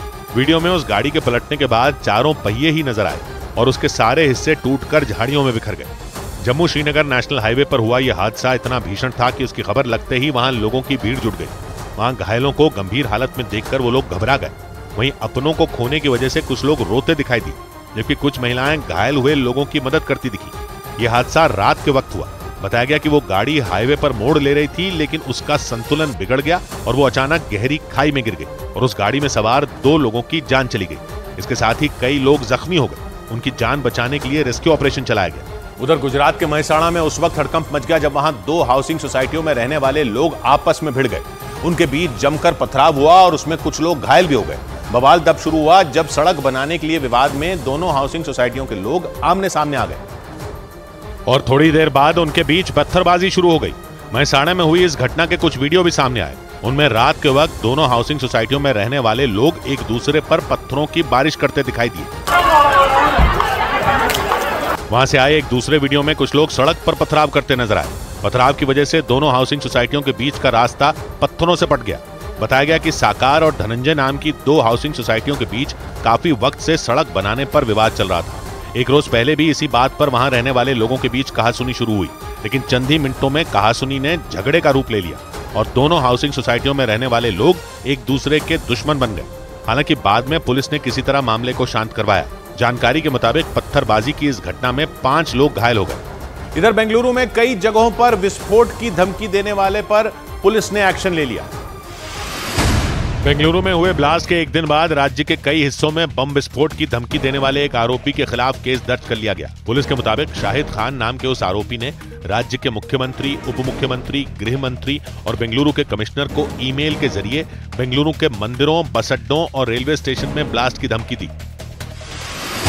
हिमाचल प्रदेश में अयोग्य घोषित किए गए कांग्रेस के 6 विधायकों ने सुप्रीम कोर्ट का दरवाजा खटखटाया। उन्होंने हिमाचल प्रदेश विधानसभा के स्पीकर के फैसले के खिलाफ सुप्रीम कोर्ट में याचिका दायर कर दी। इन विधायकों को राज्यसभा चुनाव में क्रॉस वोटिंग करने की वजह से अयोग्य घोषित कर दिया गया था। इजरायल में हुए लेबनान के आतंकी संगठन हिजबुल्लाह के हमले में एक भारतीय की भी मौत हो गई और 2 लोग बुरी तरह घायल हो गए। मारा गया वो भारतीय केरल के कोल्लम का रहने वाला था। उधर मध्य प्रदेश के छतरपुर में महेंद्र गुप्ता नाम के बीएसपी के नेता की हत्या से सनसनी फैल गई। बताया गया कि वो एक शादी समारोह में शामिल होकर मैरिज हॉल से बाहर निकल रहे थे और उसी वक्त एक मोटरसाइकिल पर सवार बदमाश ने उन पर गोलियां बरसा दी और सरेआम हुई ताबड़तोड़ फायरिंग की वजह से वहां दहशत मच गई, क्योंकि गोली लगते ही बीएसपी नेता महेंद्र गुप्ता की जान चली गई और उनका शव उस मैरिज हॉल के बाहर सड़क पर पड़ा नजर आया, जबकि आरोपी का पता लगाने के लिए पुलिसकर्मी सड़क से सबूत जुटाते दिखाई दिए। इसके साथ ही पुलिस के जवान वहां कई लोगों से पूछताछ भी करते दिखे। इसमें FIR करके और प्रयास करेंगे कि जल्द से जल्द आरोपी। बताया गया कि शादी समारोह में शामिल होने के बाद महेंद्र गुप्ता घर लौट रहे थे, तभी वो मोटरसाइकिल सवार उनके पास पहुंचा और सुरक्षा कर्मी की मौजूदगी में उनके सिर पर गोलियों की बौछार कर दी और वारदात को अंजाम देते ही वहां से फरार हो गया। इस मामले में पुलिस ने कार्रवाई शुरू कर दी, लेकिन BSP नेता की हत्या की वजह का पता नहीं चल सका। इधर दिल्ली के नजदीक हरियाणा के फरीदाबाद में छेड़छाड़ के आरोप में दवा की एक दुकान चलाने वाले आदमी की कुछ लोगों ने पिटाई कर दी। मारपीट की वजह से वो आदमी घायल हो गया। ये घटना 2 दिन पहले की बताई गई, जिसका वीडियो सोशल मीडिया पर वायरल हो गया। और उस वीडियो में दवा की दुकान में बैठे एक आदमी पर कुछ लोग थप्पड़ों की बारिश करते नजर आए। इस दौरान उस आदमी ने उन्हें रोकने की कोशिश की, लेकिन वो लोग उस पर दनादन थप्पड़ चलाते रहे। ये घटना 2 दिन पहले रात 9 बजे की बताई गई। जो वीडियो सामने आया उसमें 2 लोग दवा की एक दुकान में बैठे दिखाई दिए। तभी वहां कुछ लोग पहुंचे और दुकान के अंदर बैठे एक आदमी पर टूट पड़े। उस आदमी के कुछ भी समझने से पहले ही उन लोगों ने उसकी बुरी तरह पिटाई शुरू कर दी। दुकान के अंदर मारपीट होती देख वहां बैठा दूसरा आदमी दूर खड़ा हो गया और उसने हमला कर रहे लोगों को रोकने तक की कोशिश नहीं की। उन्होंने आते ही इतना मारना चालू करा कि मेरी कमर पे भी सूजन आ रही है। हालांकि थोड़ी देर बाद सारे हमलावर वहां से भाग निकले।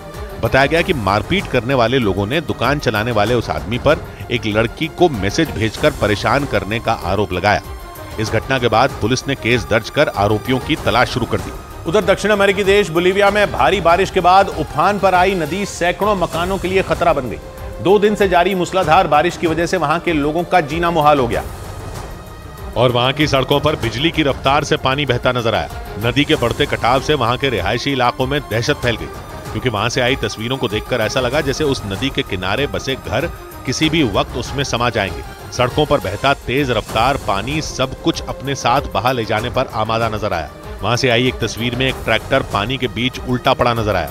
वो ट्रैक्टर पानी के तेज बहाव की वजह से काफी दूर तक बहता चला गया। मटमैले पानी की वजह से वहां की सड़कों पर कीचड़ जमा हो गया। इसके बाद वहां के सफाई कर्मी उन रास्तों को साफ करने में जुट गए।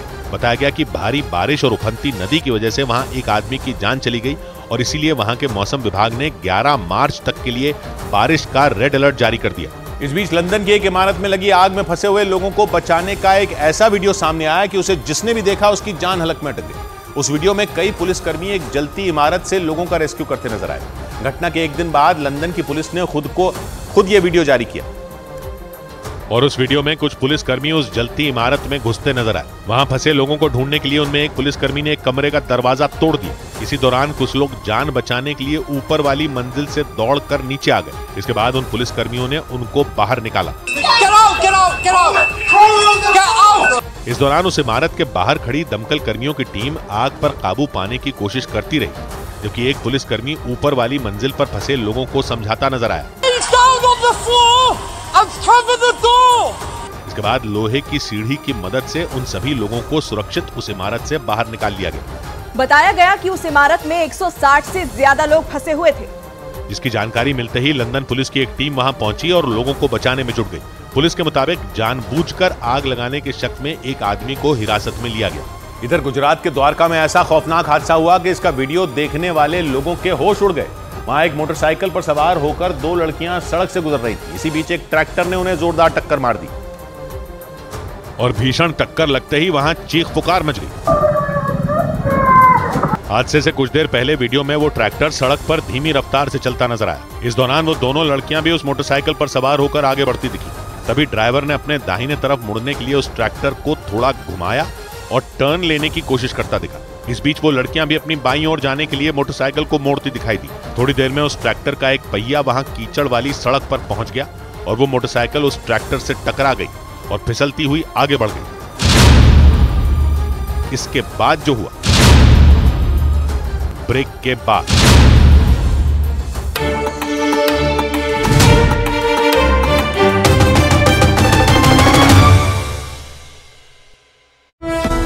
मध्य प्रदेश की भोपाल लोकसभा सीट से बीजेपी की सांसद साध्वी प्रज्ञा ने अपनी ही पार्टी के विधायक के खिलाफ मोर्चा खोल दिया। उन्होंने सीहोर में एक स्कूल के सामने बनी शराब की एक दुकान पर हथौड़ा चला दिया। ये वही साध्वी प्रज्ञा हैं जिन्हें इस बार पार्टी ने टिकट नहीं दिया और उनकी जगह भोपाल सीट से आलोक शर्मा को टिकट दे दिया गया।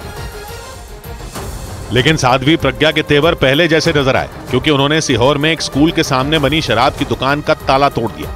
स्कूल की लड़कियों की शिकायत पर साध्वी प्रज्ञा ने हथौड़ा उठाया और शराब की दुकान पर लगे ताले को तोड़ दिया और ताला टूटते ही वहां मौजूद लड़कियों ने खूब तालियां बजाई।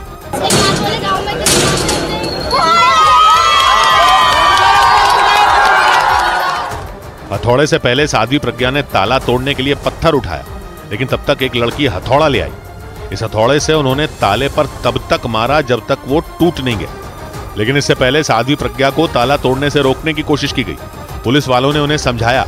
एक पुलिस वाले ने तो हाथ तक जोड़ दिए।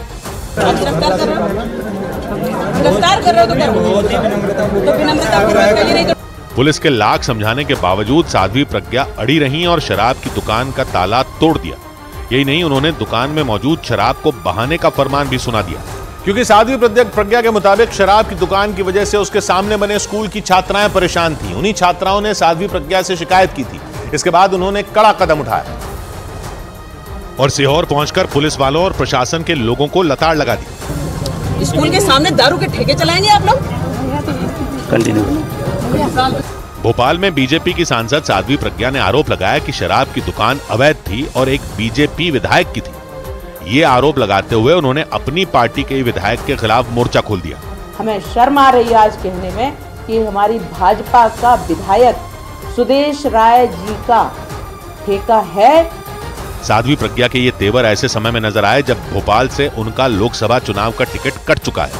2019 में उन्होंने कांग्रेस के दिग्विजय सिंह को बड़े अंतर से हराया था, लेकिन संसद में गोडसे से जुड़े उनके एक बयान के बाद खूब विवाद हुआ था और खुद प्रधानमंत्री ने साध्वी प्रज्ञा के बयान पर नाराजगी जताई थी। उधर गुरुग्राम में माउथ फ्रेशनर की जगह ड्राई आइस खाने से बीमार पड़े लोगों को अस्पताल से छुट्टी मिल गई। दिल्ली के नजदीक हरियाणा के गुरुग्राम के एक रेस्टोरेंट में माउथ फ्रेशनर की जगह ड्राई आइस खाने की वजह से बीमार हुए 5 लोगों को अस्पताल से डिस्चार्ज कर दिया गया। इसके साथ ही इस मामले में पुलिस ने गगनदीप नाम के आरोपी को गिरफ्तार करने का दावा किया। एक रोज पहले उस रेस्टोरेंट में माउथ फ्रेशनर की जगह ड्राई आइस दिए जाने की वजह से 5 लोग खून की उल्टी करने लगे थे। प्रधानमंत्री नरेंद्र मोदी 7 मार्च को जम्मू कश्मीर की राजधानी श्रीनगर में एक बड़ी रैली करेंगे। ये रैली बख्शी स्टेडियम में होगी, जहां करीब 2 लाख लोग शामिल होंगे। इसके साथ ही प्रधानमंत्री कई योजनाओं का भी लोकार्पण करेंगे। झारखंड के दुमका में यूरोप के देश स्पेन की महिला के गैंगरेप के मामले में पुलिस ने 5 और आरोपियों को गिरफ्तार करने का दावा किया। इस मामले में पहले ही 3 आरोपियों को गिरफ्तार किया जा चुका है। इस बीच मध्य प्रदेश के शाजापुर पहुंचे राहुल गांधी ने राम पर ऐसा बयान दिया कि उनका विरोध शुरू हो गया। राहुल गांधी की भारत जोड़ो न्याय यात्रा मध्य प्रदेश में, इसी दौरान उन्होंने राम पर बयान दिया और बखेड़ा खड़ा हो गया। उन्होंने शाजापुर में एक रोड शो के दौरान ये टिप्पणी की और बयान देने के कुछ ही देर बाद उनका विरोध हुआ। राहुल की गाड़ी जब सड़क से गुजरी तो उसी समय दूसरी तरफ खड़े कुछ लोगों ने जय श्री राम के नारे लगाए। नारेबाजी के बीच राहुल ने इन लोगों से हाथ भी मिलाया, लेकिन जय श्री राम के नारे लगते रहे। इससे पहले राहुल जब अपनी गाड़ी पर बैठे थे तो इन लोगों ने प्रधानमंत्री के नाम के नारे भी लगाए। पीएम के नाम के नारे सुनकर राहुल गांधी अपनी गाड़ी से उतरे और इन लोगों से मिलने पहुंच गए। इन लोगों से मिलने के बाद राहुल वापस अपनी गाड़ी में गए। इस दौरान लगातार नारे लगते रहे। लोगों ने राहुल के सामने बार बार जय श्री राम के नारे लगाए। नारेबाजी के बीच गाड़ी में बैठे राहुल ने इन लोगों को फ्लाइंग किस दी और थम्स अप किया। लेकिन जब तक राहुल गांधी वहां रहे, सड़क के दूसरी तरफ खड़े लोग जय श्री राम के नारे लगाते रहे। एमपी के शाजापुर में अपने रोड शो में राहुल गांधी ने प्रधानमंत्री पर निशाना साधा और राम पर कुछ ऐसा बोल दिया कि सियासी पारा चढ़ गया। मोदी जी चाहते हैं कि आप दिन भर मोबाइल पे रहो, जय श्री राम बोलो और भूखे मर जाओ। राहुल ने जैसे ही ये बयान दिया वो बीजेपी के निशाने पर आ गए। वो क्या बोलते हैं, कितना बोलते हैं, तो छोड़ दीजिए। देश ने उनको गंभीरता से लेना बंद कर दिया। इससे पहले राहुल गांधी ने वाराणसी के दौरे पर यूपी के युवाओं से जुड़ा बयान दिया था। उसके बाद बीजेपी ने खूब आलोचना की थी और इस बार उन्होंने राम के नारे से जुड़ा बयान दे दिया और इसके कुछ ही देर बाद उन्हें लोगों के विरोध का सामना करना पड़ा। उधर मध्य प्रदेश के छिंदवाड़ा में लगे कमलनाथ के पोस्टर चर्चा में आ गए, क्योंकि इन पोस्टरों में कमलनाथ को मध्य प्रदेश का भावी मुख्यमंत्री बताया गया। छिंदवाड़ा में ये पोस्टर ऐसे समय में लगाए गए जब राहुल गांधी की भारत जोड़ो न्याय यात्रा मध्य प्रदेश में है और इसी दौरान छिंदवाड़ा में लगे कमलनाथ और नकुलनाथ के पोस्टर चर्चा में आ गए। पोस्टर में नकुलनाथ की तस्वीर के नीचे तो छिंदवाड़ा सांसद लिखा दिखा, लेकिन कमलनाथ की तस्वीर के नीचे भावी मुख्यमंत्री लिखा नजर आया और इसीलिए इन पोस्टरों ने लोगों का ध्यान खींचा। बताया गया कि ये पोस्टर छिंदवाड़ा कांग्रेस की ओर से लगाए गए और इनके जरिए लोगों को महाशिवरात्रि की बधाई दी गई। लेकिन इन पोस्टरों में कमलनाथ की तस्वीर के नीचे लिखे भावी मुख्यमंत्री ने सियासी हलचल पैदा कर दी, क्योंकि छिंदवाड़ा में ये पोस्टर ऐसे समय में लगे जब राहुल गांधी मध्य प्रदेश में भारत जोड़ो न्याय यात्रा कर रहे हैं और अटकलें लगी कि ऐसा कांग्रेस हाईकमान पर दबाव बढ़ाने के लिए किया गया, क्योंकि कुछ दिन पहले खबर उड़ी थी कि कमलनाथ कांग्रेस छोड़कर बीजेपी में शामिल हो सकते हैं, लेकिन बाद में ऐसा कुछ नहीं हुआ। लेकिन छिंदवाड़ा में लगे इन पोस्टरों से एक बार फिर सियासी गहमा-गहमी तेज हो गई। इधर हरियाणा के फतेहाबाद में एक लड़के ने फेसबुक पर लाइव रहते हुए खुदकुशी करने की कोशिश की। हरियाणा के फतेहाबाद में एक लड़के ने भाखड़ा नहर में छलांग लगा दी। इससे पहले वो लड़का फेसबुक पर लाइव आया और कुछ लोगों के नाम लेकर बताया कि इनकी वजह से वो आत्महत्या कर रहा है। हालांकि वहां मौजूद एक लड़के ने उसकी जान बचा ली। सूत्रों के मुताबिक 48 लोकसभा सीटों वाले महाराष्ट्र में सीटों के बंटवारे को लेकर एनडीए में पेच फंस गया। खबर है कि वहां शिवसेना शिंदे गुट ने 22 सीटों की मांग कर डाली। ऐसा इसलिए क्योंकि शिंदे गुट ने उतनी ही सीटों की मांग की जितनी 2019 में शिवसेना को दी गई। वहीं इस गठबंधन में शामिल एनसीपी अजीत पवार गुट ने भी 10 सीटों की मांग की। महाराष्ट्र के नागपुर में एक तेंदुआ एक तेज रफ्तार गाड़ी की चपेट में आने से बुरी तरह घायल हो गया। इसके बाद उस तेंदुए को देखने के लिए भारी भीड़ जमा हो गई। इस बीच वहां पहुंची वन विभाग की टीम ने तेंदुए का रेस्क्यू किया। ब्रेकिंग न्यूज आ रही है पश्चिम बंगाल से। वहां ईडी ने टीएमसी नेता शाहजहां शेख की संपत्तियों को कुर्क कर दिया। ईडी ने शाहजहां शेख की 14 चल अचल संपत्तियों को कुर्क किया।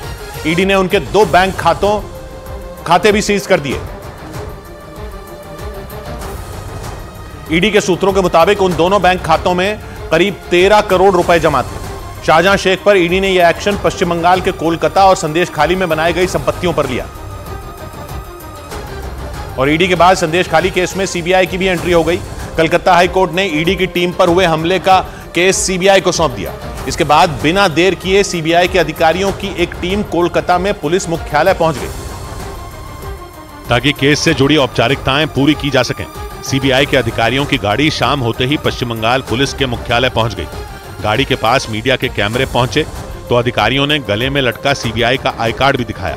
शाहजहां शेख पश्चिम बंगाल में हुए राशन वितरण घोटाले में आरोपी हैं। 5 जनवरी को जब ईडी की टीम संदेश खाली में उनसे पूछताछ के लिए पहुंची थी, उस वक्त ईडी की टीम पर वहां के लोगों ने हमला कर दिया था। उसी मामले में बंगाल पुलिस ने शाहजहां शेख को 29 फरवरी को गिरफ्तार किया था और कोर्ट ने 10 दिन के लिए उन्हें पुलिस की हिरासत में भेज दिया था। लेकिन बीजेपी का आरोप है कि ममता बनर्जी की सरकार जानबूझकर शाहजहां शेख को बचाने में लगी है। इसीलिए मामले की जांच सीबीआई को सौंपने के हाईकोर्ट के फैसले पर बंगाल सरकार भड़क गई और हाईकोर्ट के फैसले के खिलाफ उसने सुप्रीम कोर्ट का दरवाजा खटखटा दिया। इसीलिए काफी देर तक पुलिस मुख्यालय में वक्त गुजारने के बाद सीबीआई अधिकारियों को खाली हाथ ही लौटना पड़ा। मध्य प्रदेश की भोपाल लोकसभा सीट से बीजेपी की सांसद साध्वी प्रज्ञा ने अपनी ही पार्टी के विधायक के खिलाफ मोर्चा खोल दिया। उन्होंने सीहोर में एक स्कूल के सामने बनी शराब की एक दुकान पर हथौड़ा चला दिया। ये वही साध्वी प्रज्ञा हैं जिन्हें इस बार पार्टी ने टिकट नहीं दिया है और उनकी जगह भोपाल सीट से आलोक शर्मा को टिकट दे दिया गया। लेकिन साध्वी प्रज्ञा के तेवर पहले जैसे नजर आए, क्योंकि उन्होंने सीहोर में एक स्कूल के सामने बनी शराब की दुकान का ताला तोड़ दिया। स्कूल की लड़कियों की शिकायत पर साध्वी प्रज्ञा ने हथौड़ा उठाया और शराब की दुकान पर लगे ताले को तोड़ दिया और ताला टूटते ही वहां मौजूद लड़कियों ने खूब तालियां बजाई।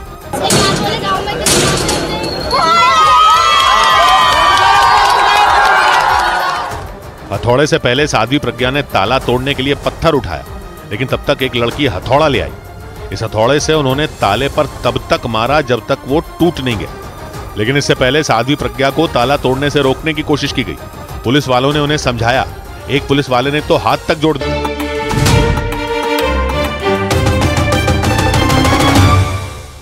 गुजरात के द्वारका में ऐसा खौफनाक हादसा हुआ कि इसका वीडियो देखने वाले लोगों के होश उड़ गए। वहां एक मोटरसाइकिल पर सवार होकर 2 लड़कियां सड़क से गुजर रही थीं। इसी बीच एक ट्रैक्टर ने उन्हें जोरदार टक्कर मार दी और भीषण टक्कर लगते ही वहां चीख पुकार मच गई।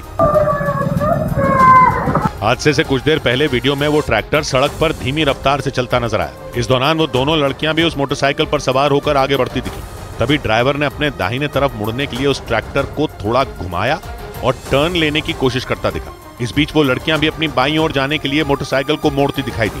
थोड़ी देर में उस ट्रैक्टर का एक पहिया वहां कीचड़ वाली सड़क पर पहुंच गया और वो मोटरसाइकिल उस ट्रैक्टर से टकरा गई और फिसलती हुई आगे बढ़ गई। लेकिन इसके बाद तो उस ट्रैक्टर का दूसरा पहिया भी उस मोटरसाइकिल के ऊपर चढ़ गया। उनमें एक लड़की उठकर खड़ी हो गई और उसने चीखना चिल्लाना शुरू कर दिया। हालांकि टक्कर लगते ही वो ट्रैक्टर भी वहीं रुक गया और आसपास के कई लोग शोर सुनकर वहां पहुंच गए, लेकिन पहिए के नीचे आने की वजह से मोटरसाइकिल सवार दूसरी लड़की की जान चली गई। उधर उत्तर प्रदेश के बहराइच में उस वक्त हंगामा खड़ा हो गया जब गाड़ियों की नीलामी के दौरान ऐसी मारपीट हुई कि वहां रखी कुर्सियां तक टूट गईं। नीलामी के दौरान बोली लगाने वाले कुछ लोग आपस में भिड़ गए और उसके बाद लोगों ने एक दूसरे पर कुर्सियां फेंकनी शुरू कर दी। मामला इतना बढ़ गया कि एक आदमी कुर्सी फेंकने वालों के खिलाफ एफआईआर करवाने पर अड़ गया। आरोप है कि नीलामी के दौरान ज्यादा बोली लगाने पर कुछ लोग आपस में भिड़ गए और उन्होंने एक दूसरे को गालियां देनी शुरू कर दी। लेकिन बात सिर्फ गालियों पर ही नहीं रुकी। एक आदमी ने वहां रखी एक कुर्सी उठाई और दूसरे आदमी पर फेंक दी। इसके बाद तो वहां अफरा तफरी मच गई। लोग तुरंत पुलिस को बुलाने की जिद पर अड़ गए। बताया गया कि परिवहन विभाग वहां 35 गाड़ियों की नीलामी करवा रहा था और उसमें बीजेपी नेता समेत कई लोग शामिल हुए। लेकिन इसी दौरान कुछ लोगों के बीच कहासुनी हो गई और देखते ही देखते बात मारपीट तक पहुंच गई। उधर अमेरिका के मिशिगन में एक फैक्ट्री में लगी आग के बाद कई घंटों तक हुई धमाकों ने वहां आसपास रहने वाले लोगों को दहशत से भर दिया। बताया गया कि जिस फैक्ट्री में आग लगी वहां बड़े पैमाने पर केमिकल रखा हुआ था और यही वजह रही कि वहां एक के बाद एक कई धमाके हुए। वहां इतना ज्यादा केमिकल भरा हुआ था कि वो इलाका पूरी रात धमाकों की आवाज से गूंजता रहा। उस फैक्ट्री में हुए धमाके की वजह से वहां रखे सामान के चिथड़े उड़ गए और उसका मलबा 2 किलोमीटर दूर तक जाकर गिरा। इसी वजह से पुलिस ने वहां रहने वाले लोगों को घरों में ही रहने की सलाह दी। वहां से आई तस्वीरों में आग की ऊंची ऊंची लपटें उठती नजर आईं। उन्हें देखकर सड़क पर चल रही गाड़ियां तक रुक गईं। आग की लपटों के साथ हवा में उड़ रहे मलबे को देखकर लोगों के होश उड़ गए। वो आग इतने बड़े इलाके में फैल चुकी थी कि दमकल कर्मियों की तमाम कोशिशें नाकाम नजर आईं। वो लगातार आग पर पानी की बौछार करते रहे, लेकिन इसका कोई असर नहीं दिखा क्योंकि घंटों तक वहां आग के गोले उठते रहे। हालांकि गनीमत ये रही कि इस हादसे में किसी के भी घायल होने की खबर नहीं आई। इधर इंग्लैंड के खिलाफ 5वां टेस्ट खेलने वाली भारतीय टीम एक नया रिकॉर्ड बना सकती है। 7 मार्च को इंग्लैंड के खिलाफ होने वाले 5वें टेस्ट मैच को जीतकर भारतीय टीम एक नया रिकॉर्ड अपने नाम कर सकती है। अगर ऐसा हुआ तो 112 साल बाद भारत की टीम ऐसी टीम होगी जो 5 मैचों की सीरीज का पहला मुकाबला हारने के बावजूद बाकी के 4 मैचों में जीत दर्ज करे। इससे पहले इंग्लैंड ने 1911-12 में ऑस्ट्रेलिया के खिलाफ यह रिकॉर्ड बनाया था। कर्नाटक के उप मुख्यमंत्री और कांग्रेस के बड़े नेता डीके शिव कुमार को सुप्रीम कोर्ट से बड़ी राहत मिल गई। सुप्रीम कोर्ट ने उनके खिलाफ मनी लॉन्ड्रिंग के एक मामले को रद्द कर दिया। 2017 में दिल्ली में उनके कई फ्लैट से लाखों रुपए कैश बरामद हुए थे और इसी मामले में उन्हें ईडी ने समन्स जारी किए थे। ट्विटर के पूर्व सीईओ पराग अग्रवाल ने बकाया रकम नहीं लौटाने के आरोप में ट्विटर के मालिक इलॉन मस्क के खिलाफ केस कर दिया। पराग अग्रवाल के साथ ही 3 और अधिकारियों ने भी ऐसे ही आरोप लगाए। आरोप है कि इलॉन मस्क ने इन अधिकारियों को ट्विटर कंपनी से निकालने के बाद इनके बकाया 12 करोड़ 80 लाख डॉलर यानी भारतीय रुपयों में करीब 1000 करोड़ रुपए नहीं दिए थे। इस बीच मध्य प्रदेश के रतलाम से पिटाई का एक ऐसा वीडियो सामने आया जिसने हर किसी को हैरत में डाल दिया। वहां एक मंडी में चोरी करने के आरोप में 2 लोगों की बेरहमी से पिटाई की गई। मामला 4 रोज पहले का बताया गया, लेकिन पिटाई का वीडियो अब सामने आया। तस्वीरों में दिखा कि 2 लोगों ने चोरी के दोनों आरोपियों की बुरी तरह पिटाई कर दी। एक आदमी रस्सी जैसी किसी चीज से हमला करता दिखा तो दूसरा लात मारता नजर आया। इस दौरान जमीन पर पड़े दोनों आरोपी जोर जोर से चिल्लाते रहे।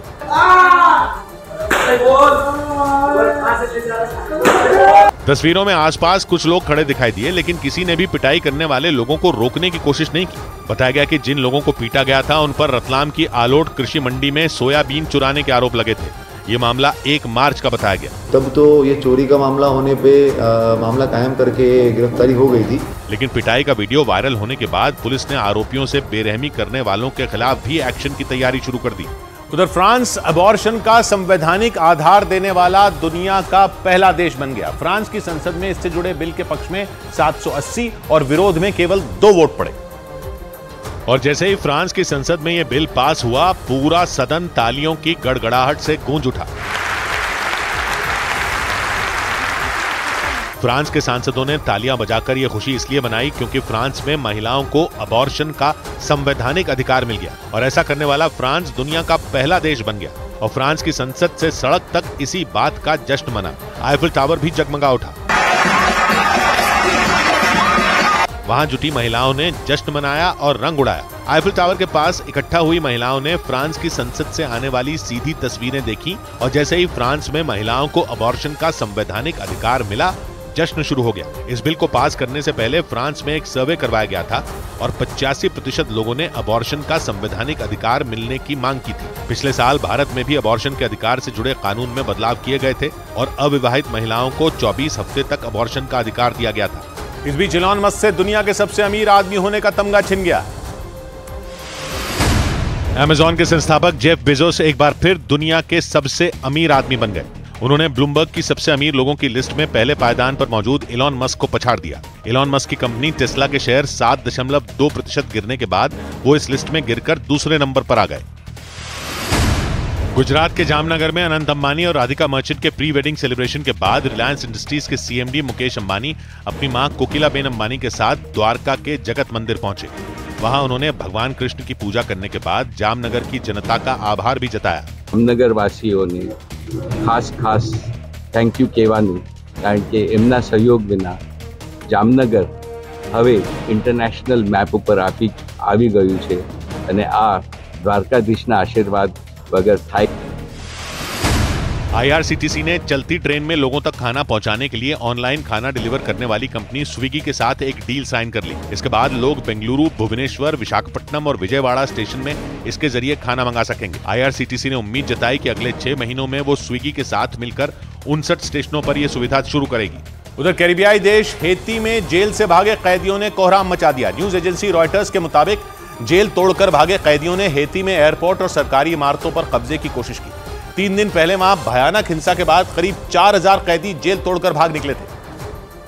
और हेती के प्रधानमंत्री आरियल हेनरी के खिलाफ जंग का मोर्चा खोल दिया। जेल तोड़कर भागे कैदियों ने राजधानी पोर्ट-ओ-प्रांस के एयरपोर्ट पर कब्जे की कोशिश की। कैदियों के एयरपोर्ट पहुंचते ही वहां भगदड़ मच गई। चीखते चिल्लाते हुए लोग अपनी जान बचाने के लिए इधर उधर भागने लगे, क्योंकि बीते 3 दिन में हथियारों से लैस कैदियों ने 12 से ज्यादा लोगों की गोली मारकर हत्या कर दी। और रॉयटर्स के मुताबिक कैदियों ने एयरपोर्ट के अलावा हेती की सरकारी इमारतों पर भी कब्जे की कोशिश की। हालांकि वो अपने इस मंसूबे में कामयाब नहीं हो सके, क्योंकि राजधानी पोर्ट-ओ-प्रांस में लोगों की सुरक्षा के लिए और कैदियों को पकड़ने के लिए वहां की सेना सड़कों पर उतर आई। हेती की सेना के जवान गाड़ियों से और पैदल गश्त करते दिखे। कुछ जगहों पर जेल से भागे कैदियों के साथ उनकी मुठभेड़ भी हुई। जेल से फरार कैदियों ने बीते 3 दिन में कई जगहों पर आगजनी और तोड़फोड़ की। कोहराम मचा रहे कैदियों को पकड़ने के लिए वहां की सरकार ने 1 रोज पहले आपातकाल की घोषणा कर दी थी। इस बीच फिलीपींस ने चीन पर एक बार फिर उसके जहाजों पर हमला करने का आरोप लगा दिया। फिलीपींस ने दावा किया कि दक्षिण चीन सागर में उसके जहाजों पर हमला किया गया। उसने सबूत के तौर पर एक वीडियो भी जारी किया और चीन की इस हरकत को जंग के लिए उकसाने वाला बता दिया।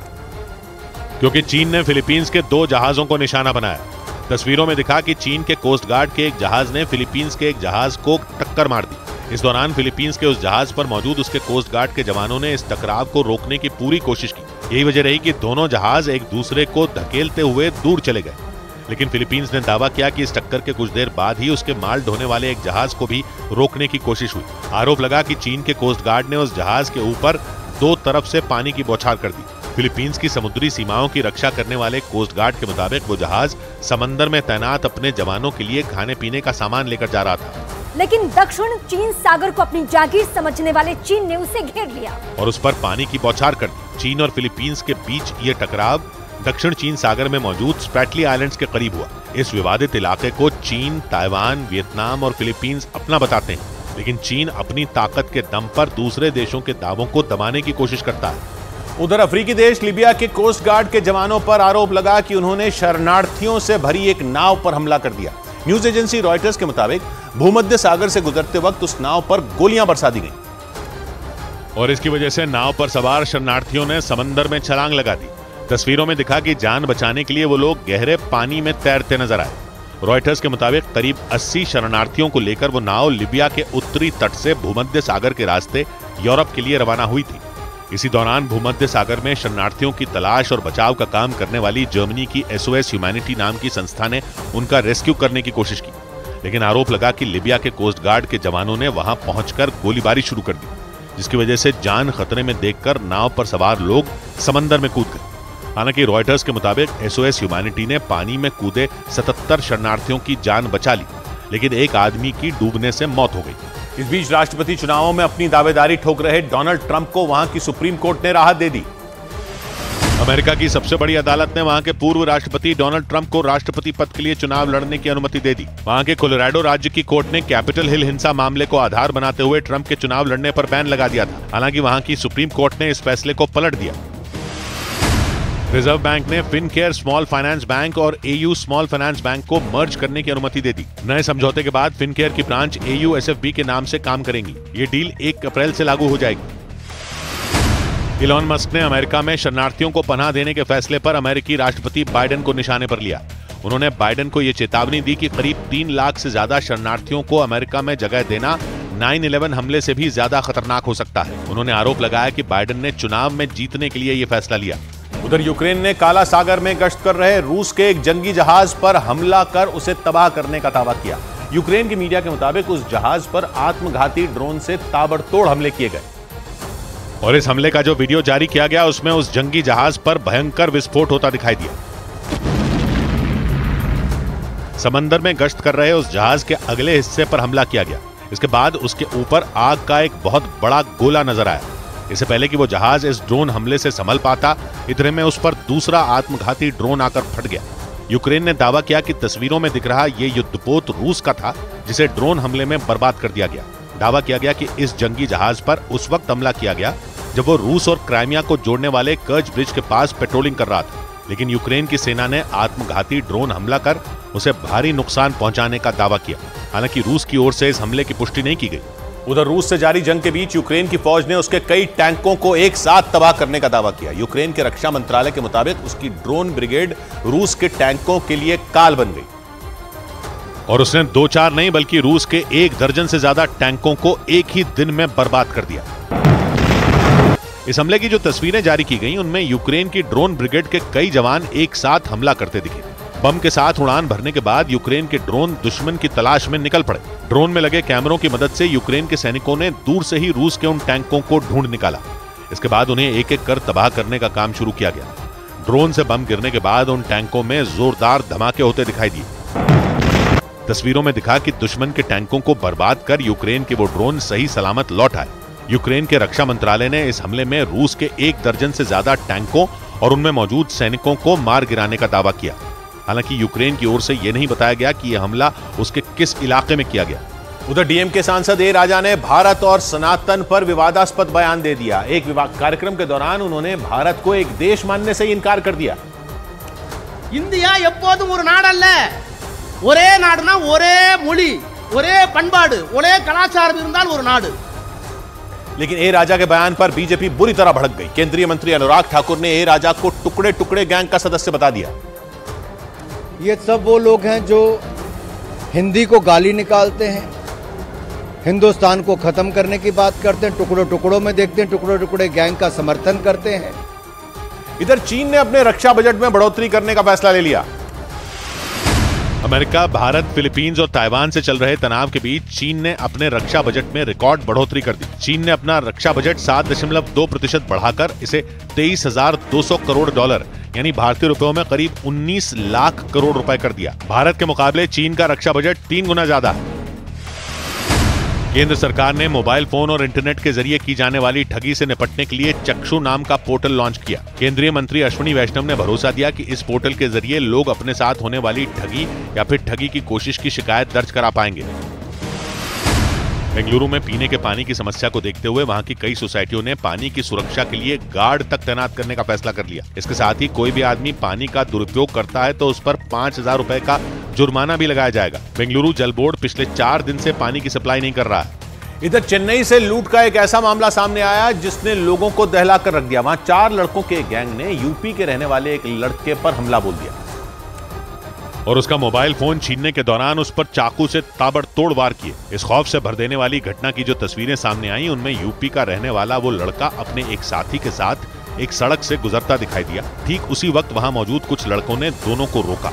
बताया गया कि यूपी के रहने वाले लड़के से मोबाइल फोन छीनने की कोशिश की गई और जब उसने विरोध किया तो आरोपी सभी लड़के उस पर टूट पड़े। वो उसे लात घूंसों से मारते दिखे। इसके बाद वो लड़का तेजी से भागकर पास के ही घर में घुस गया, लेकिन उसे लूटने वाले लड़के भी उसके पीछे भागे और वहां उन्होंने उस पर चाकू से हमला बोल दिया। बताया गया कि वहां की एक फैक्ट्री में काम करने वाले यूपी के उस लड़के की हालत हमले के बाद बेहद गंभीर है। उधर गुजरात के जामनगर में अनंत अंबानी और राधिका मर्चेंट के प्री वेडिंग समारोह में हुई संगीत सेरेमनी में नीता अंबानी और उनकी बेटी ईशा अंबानी ने खास परफॉर्मेंस दी। दोनों ने फिल्म कलंक के एक गाने पर परफॉर्म किया। इसका एक वीडियो भी सामने आया और उसमें नीता अंबानी के साथ उनकी बेटी ईशा अंबानी स्टेज पर डांस करती दिखाई दी। अपने इस डांस परफॉर्मेंस के जरिए दोनों ने परिवार में राधिका मर्चेंट और प्री वेडिंग सेरेमनी के लिए पूरी दुनिया से आए मेहमानों का स्वागत किया। 1 मार्च से 3 मार्च तक अनंत अंबानी और राधिका मर्चेंट की प्री वेडिंग सेरेमनी जामनगर में हुई। सबके अपने अपने दुख हैं, सबकी अपनी एक सफाई। सबके अपने अपने दुख हैं, सबकी अपनी एक सफाई। जिसके मन के छाले फूटे वो ही समझे पीर पर आए। सौ बात की एक बात कही विजय ने, पथरीली धरती भी अपनी, सपनीला आकाश भी अपना, जख्म भी अपने, मरहम अपना, खुद की खुद के पास दवाई। मिलते हैं कल। घड़ी जब इशारा करेगी 9 बजे रात का, वक्त फिर होगा 100 बात की एक बात का।